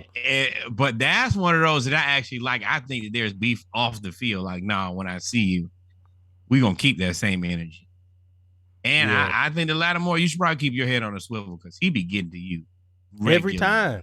That's the third time, ain't it? That's the third time they fought. Yes, and every time you be getting the L. Now, I will say he kind of. But every time he get blindsided, though. The first time he got blindsided. Yeah. Well, wait. But I'm gonna tell you how many times you're gonna blindside me. One. Next time, I'm waiting on it. I'm waiting. Yeah. I'm gonna give you one because I'm not that guy. But everything after that, I have my head on a swivel. I'm looking for you because I know you're a cheap shot artist.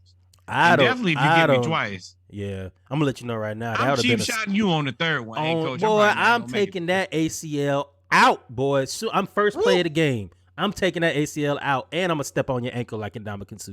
Like I'm out there for blood. I'm biting. I'm the Detroit Lions and Ndamukong Suh and James Harrison all in one. I'm trying to hurt you, break you, back in blood. Bad intentions. That's what. There ain't no way that you could allow this to happen again. You right. And then, Devin White said when Jameis left our team and went to the Saints, everybody knows what he did that year. He threw 30 picks. We just knew he was going to give us the ball. And what happened? It was a very close game, and then Jameis went to throwing them picks. Now, shoot a little bell to Jameis. He does have 4 fractures in his back, but he was throwing them picks so fast I could not keep up. I was like, damn, you threw another one, Jameis? Nah, Sneaky, I ain't biting no noses, bro. You gotta draw a line somewhere. That's where he draws a line. Big nose. Yeah, I'll tell you ACL, though. This is tricky. How so?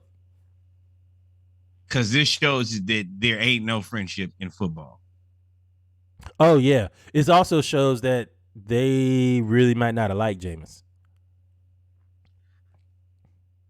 I don't know. Maybe it's just there's no – I mean, you just shot at him. He shot at Jameis. They're co-workers now. They're co-workers, but that's the reason that's because we were teammates then. Mm-hmm. And, I mean, you know what? That's bullshit. Because y'all wouldn't have been without them 30 touchdowns, y'all wouldn't have been that good either. So if y'all was happy enough to let him throw the 30 touchdowns, and you got to take the 30 interceptions, you got to take the good with the bad. I don't like that. I don't like that. Well, I mean, they weren't good either. To be honest, they weren't good when he threw 30 touchdowns. They didn't make. We kept them out the playoffs. If you remember, his last interception was a pick 6 in overtime. Yeah, if we were teammates, you didn't. Yeah. Unless you told me that to my face, this is kind of a loser. And this isn't the first thing. They were talking about him on the plane with and y'all are not that good. Y'all got Tom Brady now. Like, see. Well, no, I mean Tom. No. They won that Super Bowl because of the defense, not because of Tom Brady. You can. Well, you want to. They played Patrick Mahomes and held him to 7 points. I mean, I agree, but let's not act like touchdown Tom ain't touchdown Tom. You can act like all you want to. Tom Brady was not the reason they won that Super Bowl. Tom Brady wasn't the reason they got to the Super Bowl. Aaron Rodgers threw 3 picks. 3. And Tom Brady tried to give it back to him. So if you want to say that, you got to be correct with your statements. I'm never speaking ill of Tom. I don't care what he did. See, now you're going to see, that's a bait. What's next? Mike Evans is now suspended 1 game, as we said before, and his statement was, "Hey, it was Tom Brady. What you expect me to do? Like, hey, I got." That's the right answer. If there's ever a right answer to the statement, it's Tom Brady. What did you expect me to do? Yeah. So Mike Evans is now suspended for a week. Let's get back to some of these scores, man. Panthers, told y'all they was some trash. Y'all picked them ahead of us, huh? The Giants, 19. Matt Rule, soon to be fired. Soon to be fired, Matt Rule. Boy, I wish I had that picture of all of the soon-to-be Alabama analysts. Matt Rule is one of them. Our coach is on that list, too. Boy, because, our coach up there talking all that trash. The Giants beat the Panthers. The Steelers found a way to lose to the Patriots. How? Mac Jones, I don't care what I don't know why people believe in Mac Jones. And I don't care what y'all saw. No. You might not be able to see this right here. I'm not drinking that Kool-Aid. For all my Eagles fans, how mad are y'all that Nelson Aguilar was 6 receptions for 110 yards and a touchdown? He couldn't catch a cold in Philly. I don't think they're very mad at all, considering the way that they're playing right now. Nelson, sorry. Good luck, my friend. You be up there with Belichick and Mac Jones. Real quick. We cool right now. Nuh-uh. Nope. Now we got to talk about your boy. Real quick. He be embarrassing me. Come on, Matt. First off, before we even get to Matt, defense. Number 1 defense in the league. Signed Stephon Gilmore. Got the second highest paid linebacker. Got all of these pieces. Y'all allowed Jacksonville to score 24 points in 3 quarters. How y'all let Urban Meyer score all them points? Hey, you said Trevor Lawrence wasn't good. 25 or 30, 235 yards, 2 touchdowns. That is 235 yards. That's not what we paid you for. That's not what we picked you to be. You paid him for the touchdowns. You paid him to turn the ball over. It's cool, but 235 yards is not it. Don't think that just because I don't know what's going on with the Colts right now, Matt Ryan. You're truly embarrassing me as the final, member of the Matt Ryan fan club, bro. What you did, them 2 interceptions and 100 and some yards, that's not cutting it. That don't cut the mustard. And I'm not gonna sit up here and tell you anything other than that. It's not acceptable. And you got me out here looking crazy. I'm trying to tell people, Matt Ryan, Hall of Famer, greatest Falcon quarterback of all time. Then you go out here and got me looking like Boo Boo the Fool. This is unacceptable, man. You got to get to the next one, which is even more embarrassing. Boy, Dolphins, Ravens. So, Tua Tagovailoa. If y'all remember, in the third quarter with 7:57 left, the score was 28-7. The Dolphins went on to outscore the Ravens 35-10 to end the ball game. But I'm gonna tell you what this reminds me of. This is the Jameis moment. How so? You down 42-7? If they end that game 42-7, that's very problematic for all parties involved. Why? Because you can't get whooped like that. You talking about for Miami? Yes. Oh, okay. You said all parties. I thought you meant Miami and Tennessee. All parties involved. I mean the entire Dolphins. I'm talking about quarterback, coach, everybody. That's problematic. But let me tell you something. That is I'm not putting a lot of stock in this W either. I put 0 stock in this W. Just like Jameis had that comeback and then he came back to reality the very next game. Show me. You got to. Well, here's the thing about that, though. Tyreek Hill and Jalen Waddle, I will say a lot of the touchdowns that happened was because they had a lot of blown coverages. Kirk Cousins is looking like Kirk Cousins. Yeah, 400 yards the next game. Don't worry about it. 500 maybe. 11 receptions for 190 yards and 2 touchdowns for Tyreek Hill. 11 receptions for 170 yards or something like that, and 3 touchdowns for Jalen Waddle. Shout out to Tyreek Hill. That right there that's a scary thing because both of those guys are mirror images of each other. One is just faster than the other, but they both faster than everybody. And there's nothing that you can do once they get the ball in the open field. And they're 5'10", 5'9", or 5'9" and 5'8". They only need that much space to get past the line of scrimmage, and it's over. If you're not in a full sprint by the time Tyreek Hill sees you, he going to run past you. It's over. If you're cornerbacks, you're going to have to start putting hands on these guys. And if you haven't figured that out by now, it's way too late. Because if you give them space to move, they're going to run by you or around you. I just don't care. The first thing you need to do if you're a cornerback is you need to be press coverage, put your hands on him, and push him down. You need to be doing the Pickens exercise every day. Can I grab this man and throw him down? If you do that, you don't have to cover him.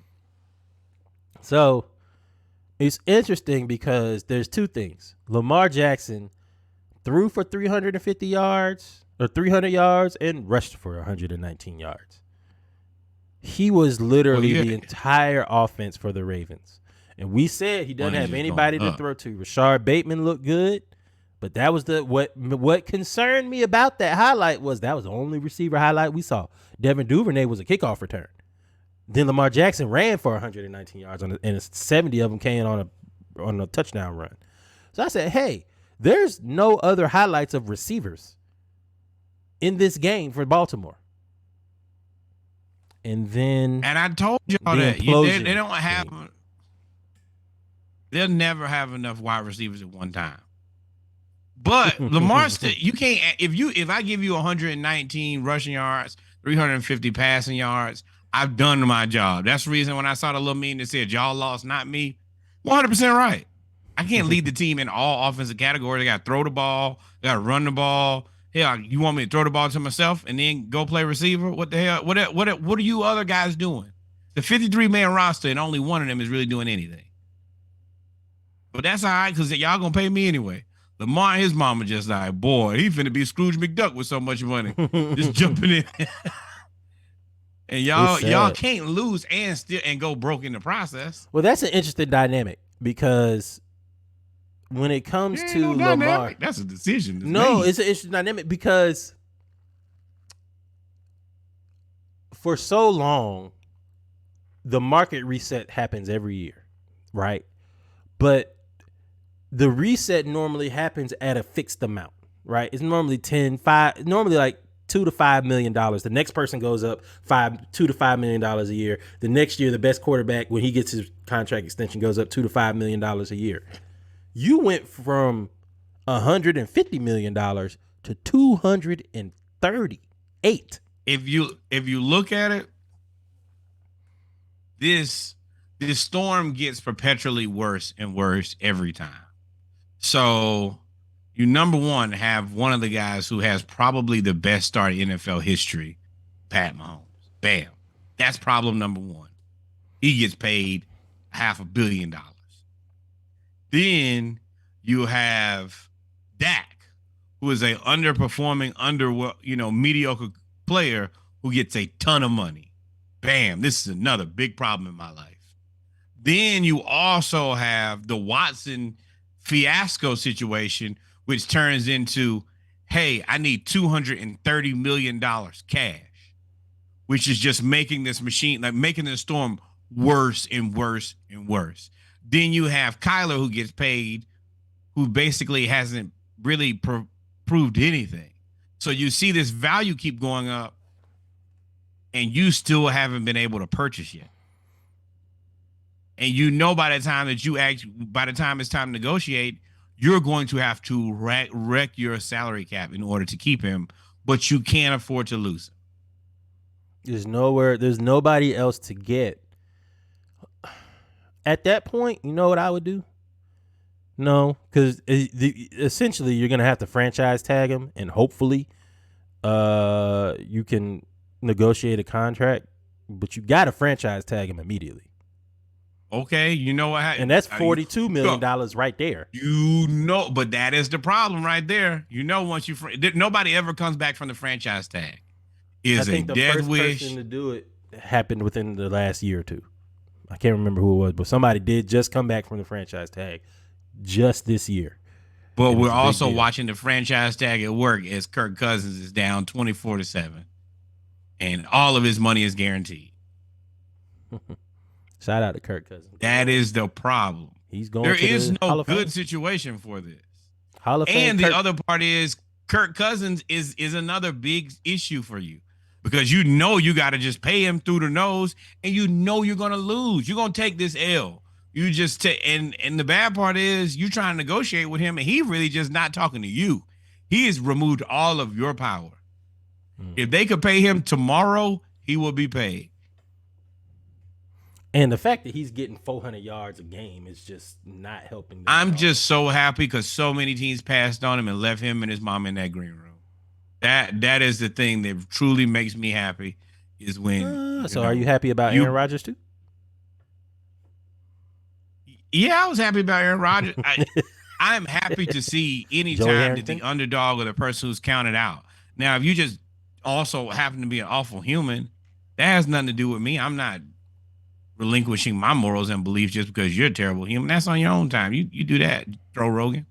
But as far as me, I'm happy for him. I hope he gets all the money. And Ravens, we be jokingly saying it, but that's the answer. Just make him owner. And then when y'all trade him, when he go pay with some equity, yeah. Now he go play for somebody else's team and own y'all. He gonna get paid with. I think that would be a lifetime contract. And I know you can't play and be an owner. No, well, I'm being super facetious about that. But, no, you're not, because that's what Tom Brady tried to do. And you see how that worked. But either way, it would have worked. I think that whatever he asked for, you have to pay him. Boy, I mean the Vikings about to lose me this game. The Vikings defense is atrocious. This is what you get for now. I'm normally not on the bandwagon when it comes to white skill players that you are, but you can't play no white DB. It just can't. You can't do it. You can't do it. Yeah, you can.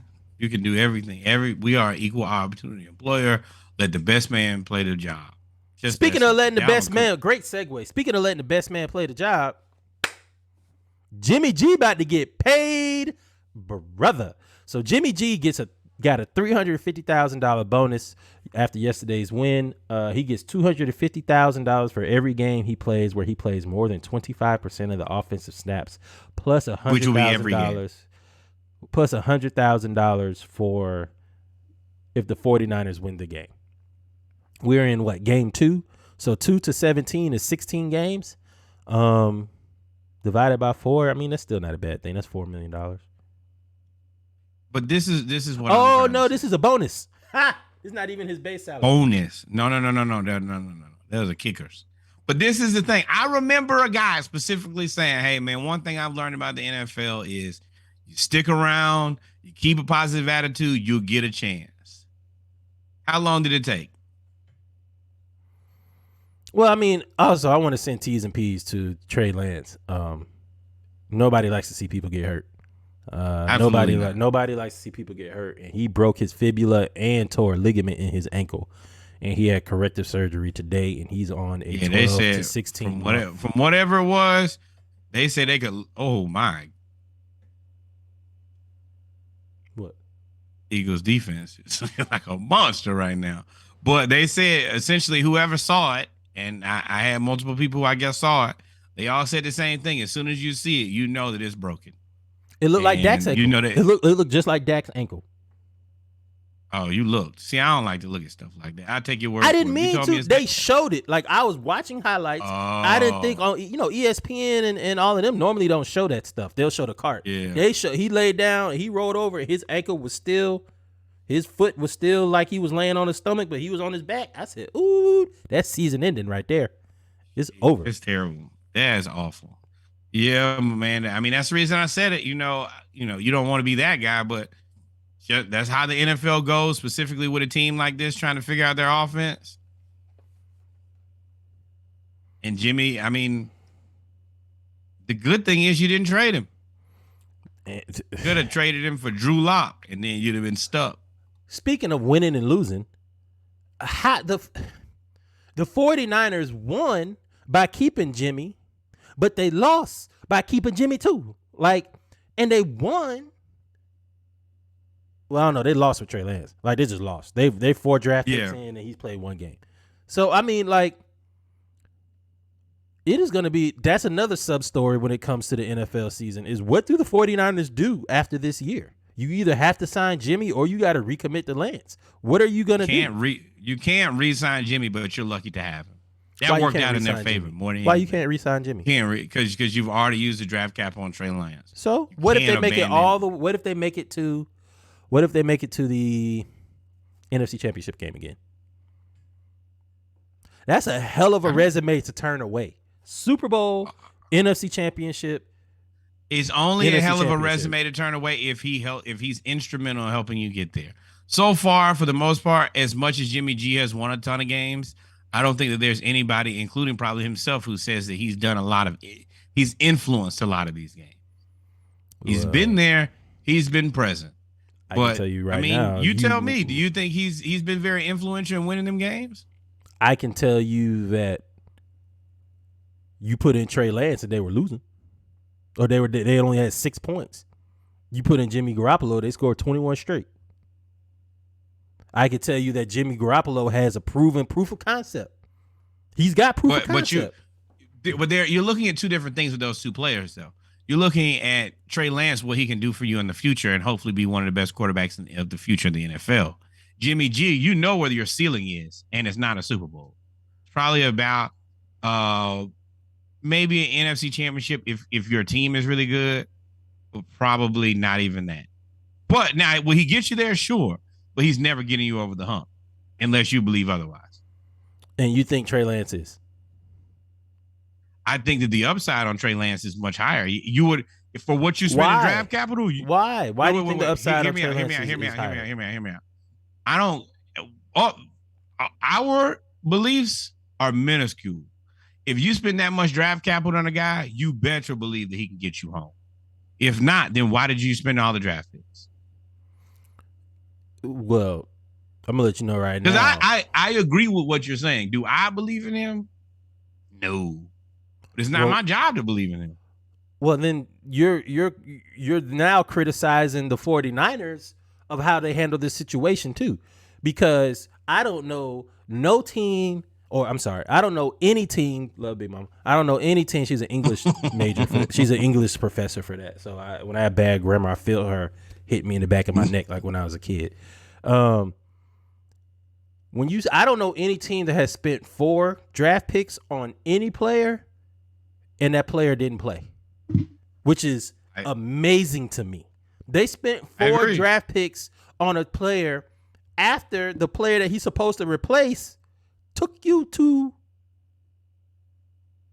the NFC Championship game. But you know where he caps out at. Jimmy G is a top tier backup. He's the Marcus Mariota category of guys to me. Will they really, help you be a better team? No.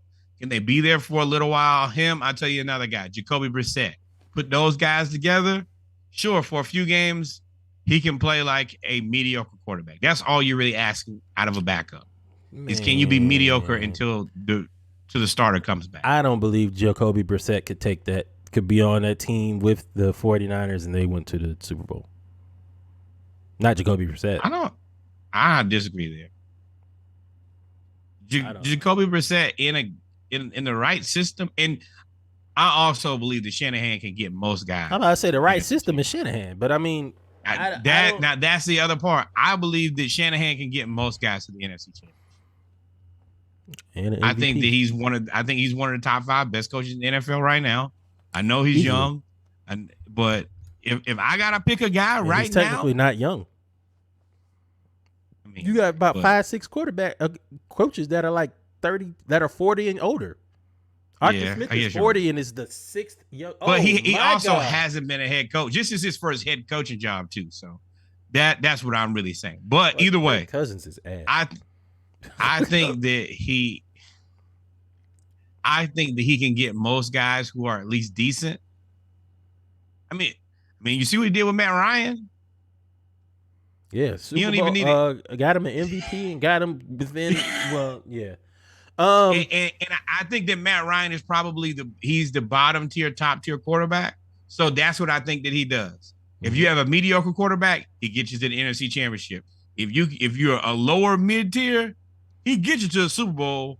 Now you probably need some people to act like they have some sense outside of that, which we will definitely not discuss today. But he can put you in place with a guy who's not the best quarterback in the NFL to win a Super Bowl. I think that he has the ability to probably have the worst QB and still have pretty high chances of actually making a Super Bowl. The rest of these guys need that QB. Belichick. They won. Moving on, the Bengals and the Cowboys. One win. The Bengals and the come on, man. I don't like that Belichick argument. I don't like that Belichick argument with Tom Brady because it's not like Tom Brady went to a bad team. Tom Brady literally went to the team that had everything but a quarterback. They literally had everything but a quarterback. So I don't like that argument. But let's go to the Bengals Cowboys. The Cowboys actually got a win with what's his name? Cooper Rush. What the hell happened to the Bengals? The Cowboys, who was this Dallas Cowboys defense? And what have you done with the real thing? Because y'all look like the Monstars out there. Trayvon Diggs, definitely heard you, Jamar Chase. Cowboys. All right. I'm calling pie right on everything here. Cooper Rush, fool's gold. Cowboys, fool's gold. Bengals, you guys, please do not be fool's gold. I put a lot of stock in you guys, put a lot of my reputation on the line for you guys to come out. I definitely said that they were going to win the division. Yeah, I expected them to run away with it. But the Cowboys also, Micah Parsons is wild crazy. Micah Parsons, Trayvon Diggs. Micah Parsons play. I watched him play in 4 consecutive plays. I watched him play defensive end, middle linebacker, strong safety star position, and outside linebacker. In 4 consecutive plays, he was everywhere on the field. You'd have to pay. I wouldn't play another down if I was him. You'd have to pay me more than this rookie scale. Pay me now. I'm a top Cowboys have a unique ability to mistake themselves into good things. The guys who I think they pick, minus the offensive line, I don't think have really been home runs. But you look at where they got Dak at, they definitely did not want drafters. Yes, they didn't want Micah Parsons. They wanted Patrick Surtain Jr., which is a good football player. Let's be very clear about that. But Micah Parsons is looking like a whole different type of animal right now. Well, they looked at Surtain and Trayvon Diggs as a way to have your lockdown corners. Sure, but you got this guy who's the guy. Yeah, who's the man from day one. Outside linebacker, he's an edge rusher. Sometimes we always say, God looks out for fools and babies. Jerry definitely ain't nobody's baby, so he might be. That's something different. Other scores: the Packers beat the Bears. Packers beat the Bears in a very unimpressive game. The Broncos and the Texans look like who we thought they were. 4th in the division each. The Broncos Broncos coach looks like he is just totally overwhelmed. I went back and watched that. Nope. I think that this is the best thing that happens to him. I think that this is going to help him out. Why? Now he has to digress. You need to let Russ run this ship. And I think he learned a very valuable lesson. I paid for Russ. We might as well see what we can get out of Russ. Sometimes you take a L, and it's not a L, it's a lesson. And I think that this is an extremely valuable lesson for him, and I think for probably the rest of the team. Y'all need to digress and follow suit with what Russell says. Now, he is the Seahawk way, for sure. But, hey, man, Broncos, this is what y'all get for putting all your eggs in the Aaron Rodgers basket. Because that coach that you brought over there from Green Bay was Aaron Rodgers' quarterback coach, right? Or Aaron Rodgers' offensive coordinator. He is And inconsequential going forward. they brought him to the Broncos with the thought that they were going to bring Aaron Rodgers because they were a quarterback away, and Aaron Rodgers was going to go to Denver and they were going to be all world. Not saying that Russell Wilson is not a Hall of Fame quarterback, but that's who they were going after, getting Russell Wilson, who doesn't know the offense. When you had a quarterback in Aaron Rodgers who does know the offense, is two different things. But the thing about it is Russell played well, and even at the end, like me and my dad talked about this game. 14 to 31 for 200 yards.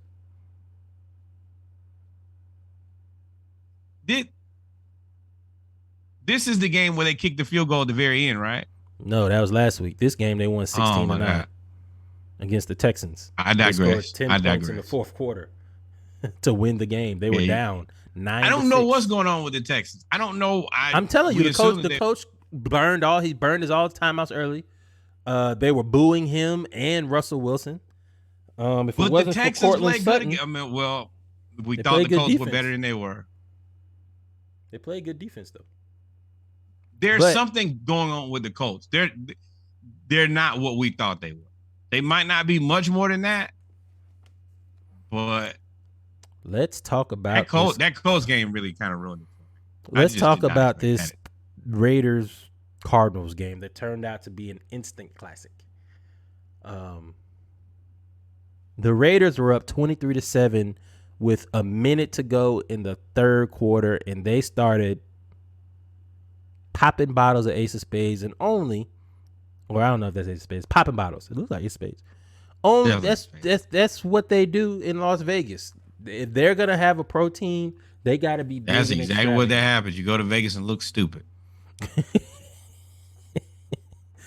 The Raiders were partying too soon, and they ended up throwing they had one of the biggest collapses in the league. I would say of the day, but there's so much going on. But this is what we always knew of the Raiders. I told y'all not to believe in Derek Carr. I told you that I mostly do not believe in this team or think that this team is very good at all. I did not think that. Kyler was tossing them though.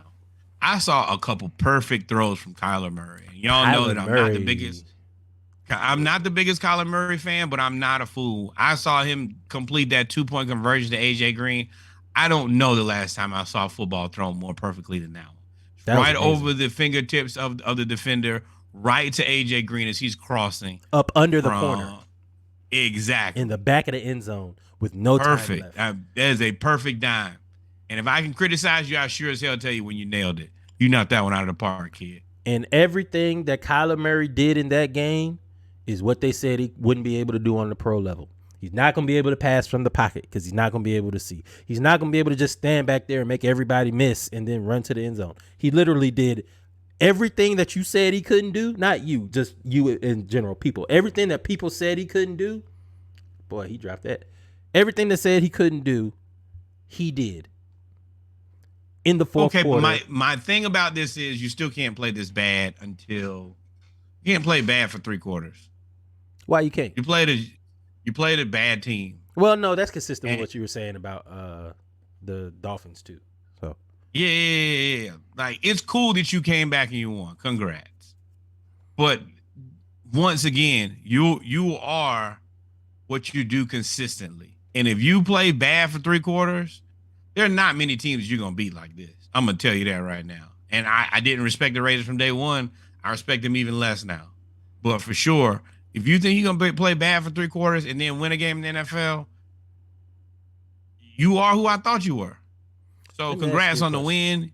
You did some good things at the end of the game, but don't tell anybody that you played a good game of football because you didn't. Raiders, there's no way that you did all of that to get Devontae Adams and he only has 2 catches. There's no way that what else you going to do? There's no way you can him and Darren Waller. I told y'all this offense is not scary and it's not interesting. I think that Devontae is one of the top 5 receivers in the NFL. The guy throwing the ball is not good. Y'all can believe that. Him and Mac Jones, y'all can believe that he's good to y'all blue in the face. Y'all gonna stand there and fall out care. Not good. Now, in 20 years, when this guy becomes a Hall of Famer, they'll show this clip a million times when Norwood was being honest about him not being good. That's fine, though. That is more than fine. And you're going to show the video of the aftermath of. Yeah, I was waiting on you going off for a minute. So Kyler Murray was celebrating, and it's going to be quick. You're not going to bow. He got smacked in the face by this white man right there. Oh, they can't show it. It's this white man. It's a white dude with gray hair, a Raiders fan, and he smacked Kyler Murray as he was celebrating with his peoples in the front row. And Kyler Murray, like, people were like, oh, he didn't even really react. No, as soon as he got slapped, he went right after Buddy. He went right after. Well, also, I looked at this in slow motion. You can't do slow motion on Instagram, but I went on Twitter and I actually saw it in slow motion. And you see the dude reach around the black guy and just smack Kyler Murray. But I also need my teammates to drag that guy out of there. There is no way. You Mike Evans is a perfect example. Go ahead. That's it. What do you? No, That's my quarterback. What are you doing? If I gotta drag this civilian out here and pummel him in front of the world, well, hey man, I'll sit out a game. Boy, this is the perfect song though. Look what they're doing. Put your sign. It's the perfect song for this too. Also, hey, put your sign. The issue is that first aggressive handshake. Oh, to his buddy. Slap. Yeah, but that was his people's. That was his people's. The dude behind him went and smacked him. You know how you going in for the dap and you might miss a little bit? Now, if you slap me in your dap, this ain't no capping my rap. I'm going to take it. I'm about to say, you can be the guy to say, hey, it might be that. I'm not really going to be waiting on no understanding. We could talk afterwards. We could talk afterwards. Hey, you slap me during the dap, then hey, man, But I need his teammates. Even if he was wrong, you supposed to down that hill with me, bro. And they was just like, oh, I'm the quarterback. I don't think they knew what happened. I don't think a lot of people knew what happened. Because it wasn't reported on until the police released it. It wasn't even reported on, like, released until like 5:30 today. Like, we're putting the list together. You're like, oh, here it is. Yep. But I need y'all to be a little bit more attentive to your quarterback, too. Like, that's the guy who throws y'all the ball. That you've invested in. Justin Jefferson hung on to that one, boy. Ooh, that hurt. With that being said, ladies and gentlemen, we have come to the end of the football segment of episode 71 of the Splashcast, the Around the League. We do not have a splash. Wait. We do have one more thing. Herm Edwards. Damn, and I close the list.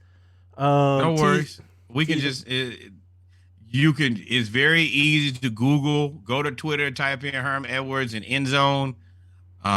It's unfortunate the way. So Herm Edwards, to tell you the truth, that's not unfortunate. It's trash. That is trash. That's bullshit. It's disrespectful. It's in poor taste. It is. I don't know why you think that this is something that you should do. I don't even know why the school will let you do this and let this be a representation of how you treat your employees. Now, if the man didn't get the job done, you come in like any reasonable organization, you talk to him on Monday and say, hey, for whatever reason, this isn't going to work. That's what anybody does. And if it was your job, that's what you would have hoped that they would treat you with that level of respect. Hey, come in. We talked about it. This isn't where we wanted to be. This isn't working out. Just like Coach O said, hey, man, what door y'all want me to leave out of? That's all. But if you think that I just coached this game, gave y'all everything I had, and then as I'm walking towards the locker room, you guys can fire me, I'm going to tell you, man, Herm Edwards I don't want to show that anymore.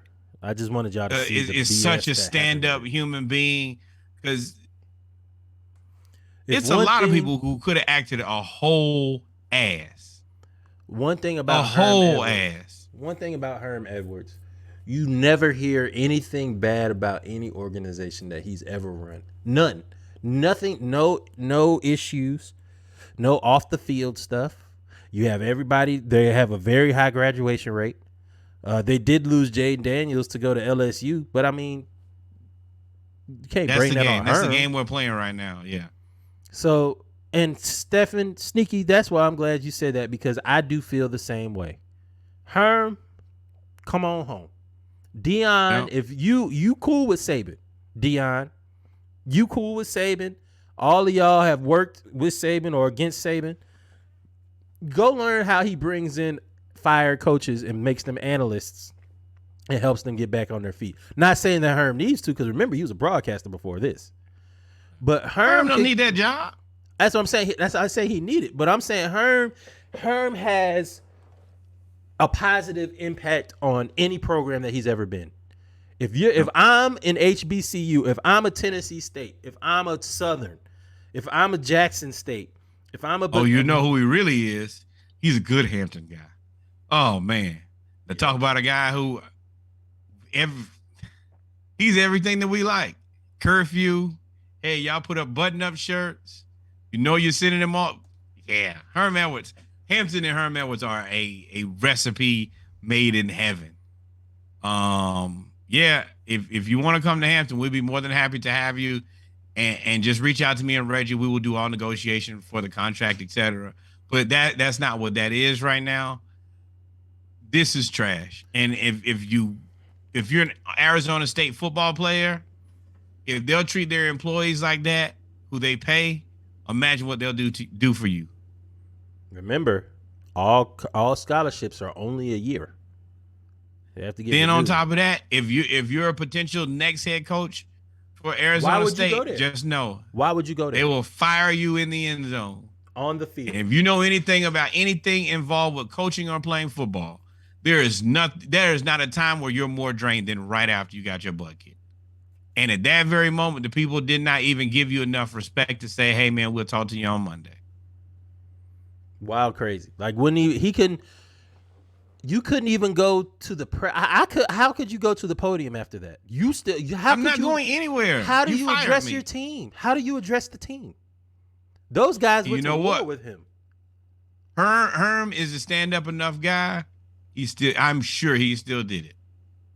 Didn't have to. Probably shouldn't have. But he understands that he made an agreement and he went into something with a group of kids. He's a stand-up individual, even though the people around him are flying bags of trash. Arizona State, you're trash for this. And you know how we feel about when teams do bad by black coaches, i.e. the Pacers. It never works out in your favor. I don't know why you decided to pick up this bad juju, but that's on you, fam. Put that root on you. I don't even have to do it. But one thing for sure, it will find you. Always does. Always does. Shout out to the Pacers. Sorry. With that being said, it doesn't take anything. It don't take nothing to have class. Like you just, hey man, all right, didn't work out. Well, let's talk on Monday. You know, we go from there. It's no reason to embarrass that man. His family probably at the game. I hate. On a lighter note, like the Braves won. My bad. The Braves won. On a lighter note, woo! World Series champs. Hey! NL East. Where we at right now? I think the Mets won too. Oh my God, we're still one game behind. All right. With that being said, ladies and gentlemen, we've come to the end of the Splash Cast, episode 71, Around the League edition. Norwood, if we didn't miss anything, take us out. This is a fantastic episode. You want to know why it's a fantastic episode? Because all my teams did not lose this week. Only one loss. And we knew that they was going to lose until they got back into the game. Only to lose. But can you pull up on the screen and show the people where they can find us? So, ladies and gentlemen, you go to your browser, Chrome, Firefox, Microsoft Edge, whatever you want to use. Go to www.instagram.com or pull it up on your phone. If you go to the search, you go to the Splashcast, Splashcast, and you find us. Make sure you hit the follow button, the like button, and the subscribe button. Then you will click the link tree. And what does that do? That brings this up. Norwood, where can they find us? Before we get there, shout out to Travis Kelce winning on Thursday and then going to see his brother's game on Monday. That's dope. Yep. Yes. But like Reggie said, please like, subscribe, and tell a friend. We are working diligently to grow the podcast. We come here every Monday to give y'all a live show. We also do a live show on Saturdays, and then we basically fill your whole week with sports and music. Please like, subscribe, and tell a friend. All right, once again, here we go. YouTube, you can find us at The Splashcast. Apple Podcasts, you can find us at The Splashcast. Spotify, The Splashcast. Instagram, at The Splashcast. If you need a backup for podcasts, always go to Google Podcasts. You can find us there at The Splashcast. Twitter, at _The Splashcast. Somebody's a hater. Twitch, where we are absolutely live. And one of my favorite things to do is there is my handsome face, looking at my handsome face, looking at my handsome face. On and on and on into perpetuity. That is the Twitch. If you want to catch, man, you are an evil human. But with that said, look, it's gonna show me doing it like 3 or 4 times over, and now we're in the metaverse. God, I hate this. But with that said, yes, those are all the places you can find us. There will be a Splashcast 24 pack on Wednesday. Tuesday, of course, the ATL edition will come out. Thursday, Around the League. So anybody who happened to miss it today, you of course missed another fantastic live show. And then Saturday morning, we will be back betting beers, and your boy is up. I won 3 bets, only lost 1 because I bet on Mississippi State. And what do we know? We don't bet on Mississippi State. You lost most of your bets in the first week. Last week, was a 3-1. Reggie if there is a parade, he gonna find some way to rain on it. Hey, man, that's fine. I'm gonna let you know right now. You get all the rain that's warranted because you talk trash to me for years. So this will never end, ever. There we go. But with that said, we've had an actual fantastic episode. Please stay locked in with the Splashcast all week, and of course, number one. More black baseball. Number 2, more black cowboys and cowgirls. Number three. The historically black college university that you graduated from, your cousin graduated from, your grandmother graduated from, that cool aunt you really cool with, she graduated from, send some money over there. The historically black college university in your neighborhood, the one that you go to tailgate, the one that you go to the extra homecoming when you can't go to your own. All of those things, that university. And if you don't have one of those, there is extremely important that you find one. It's kind of like a good church home. You just need an HBCU place to go be safe and have a good time and fellowship. And then, of course, the greatest learning institution in all the land, the greatest maker of black women and black men, the Hampton University, the Pirates. Send some money over there. Support the team. We 3-0. Hey, we got Jadakiss Bond playing well. Support Hampton Athletics. Support the school. Support us. All by way of the Splashcast. Now that we've gotten that all out of the way, we've had an excellent show again. An excellent weekend of shows. I'm going to say that because we nailed Saturday. We came back in here and did the ATL edition. And then on top of that, we just knocked this one out. Ain't but one thing for us to do now, Reggie. What's that, my bro? Hang out. Love y'all. Meet again. See y'all Saturday. Subscribe, tell a friend. Adios, mi amigos. Shout out to the world hanging out with us. Y'all be safe. Love y'all. Bye. Go Braves.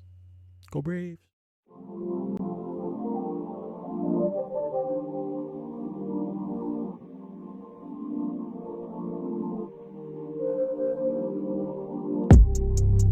Miss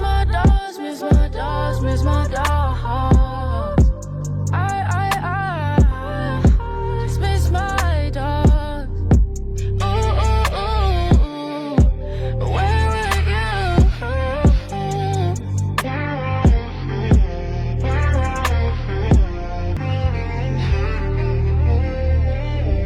Talk to me nice. 2-seated is right. Only with me when you want to. Get your name back, ain't gon' hold you down. Not a circus, I'm not a clown. 6 feet under, don't look down.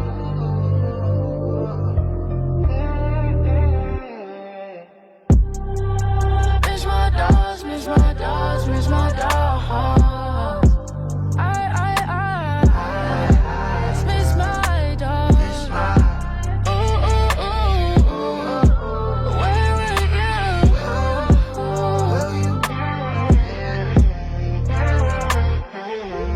Get switching sides like a super team. No, I've been solid, record super clean. See the hands reaching cause it's paper on me. So I'm about to pack it like a staple on me. Damn, I miss my dogs like Wayne and them. Staying to myself cause I can't win. Gotta get your own, don't be waiting on me. At your big age, you still hating on me. R.I.P. my cousin, I would switch you for the game. They can't get the picture, so I got them out the frame. Show too much love, probably put my last name. You should look that up so it sticks to your brain. I can never fit in, barely even go out. Humble the once a week, I find time to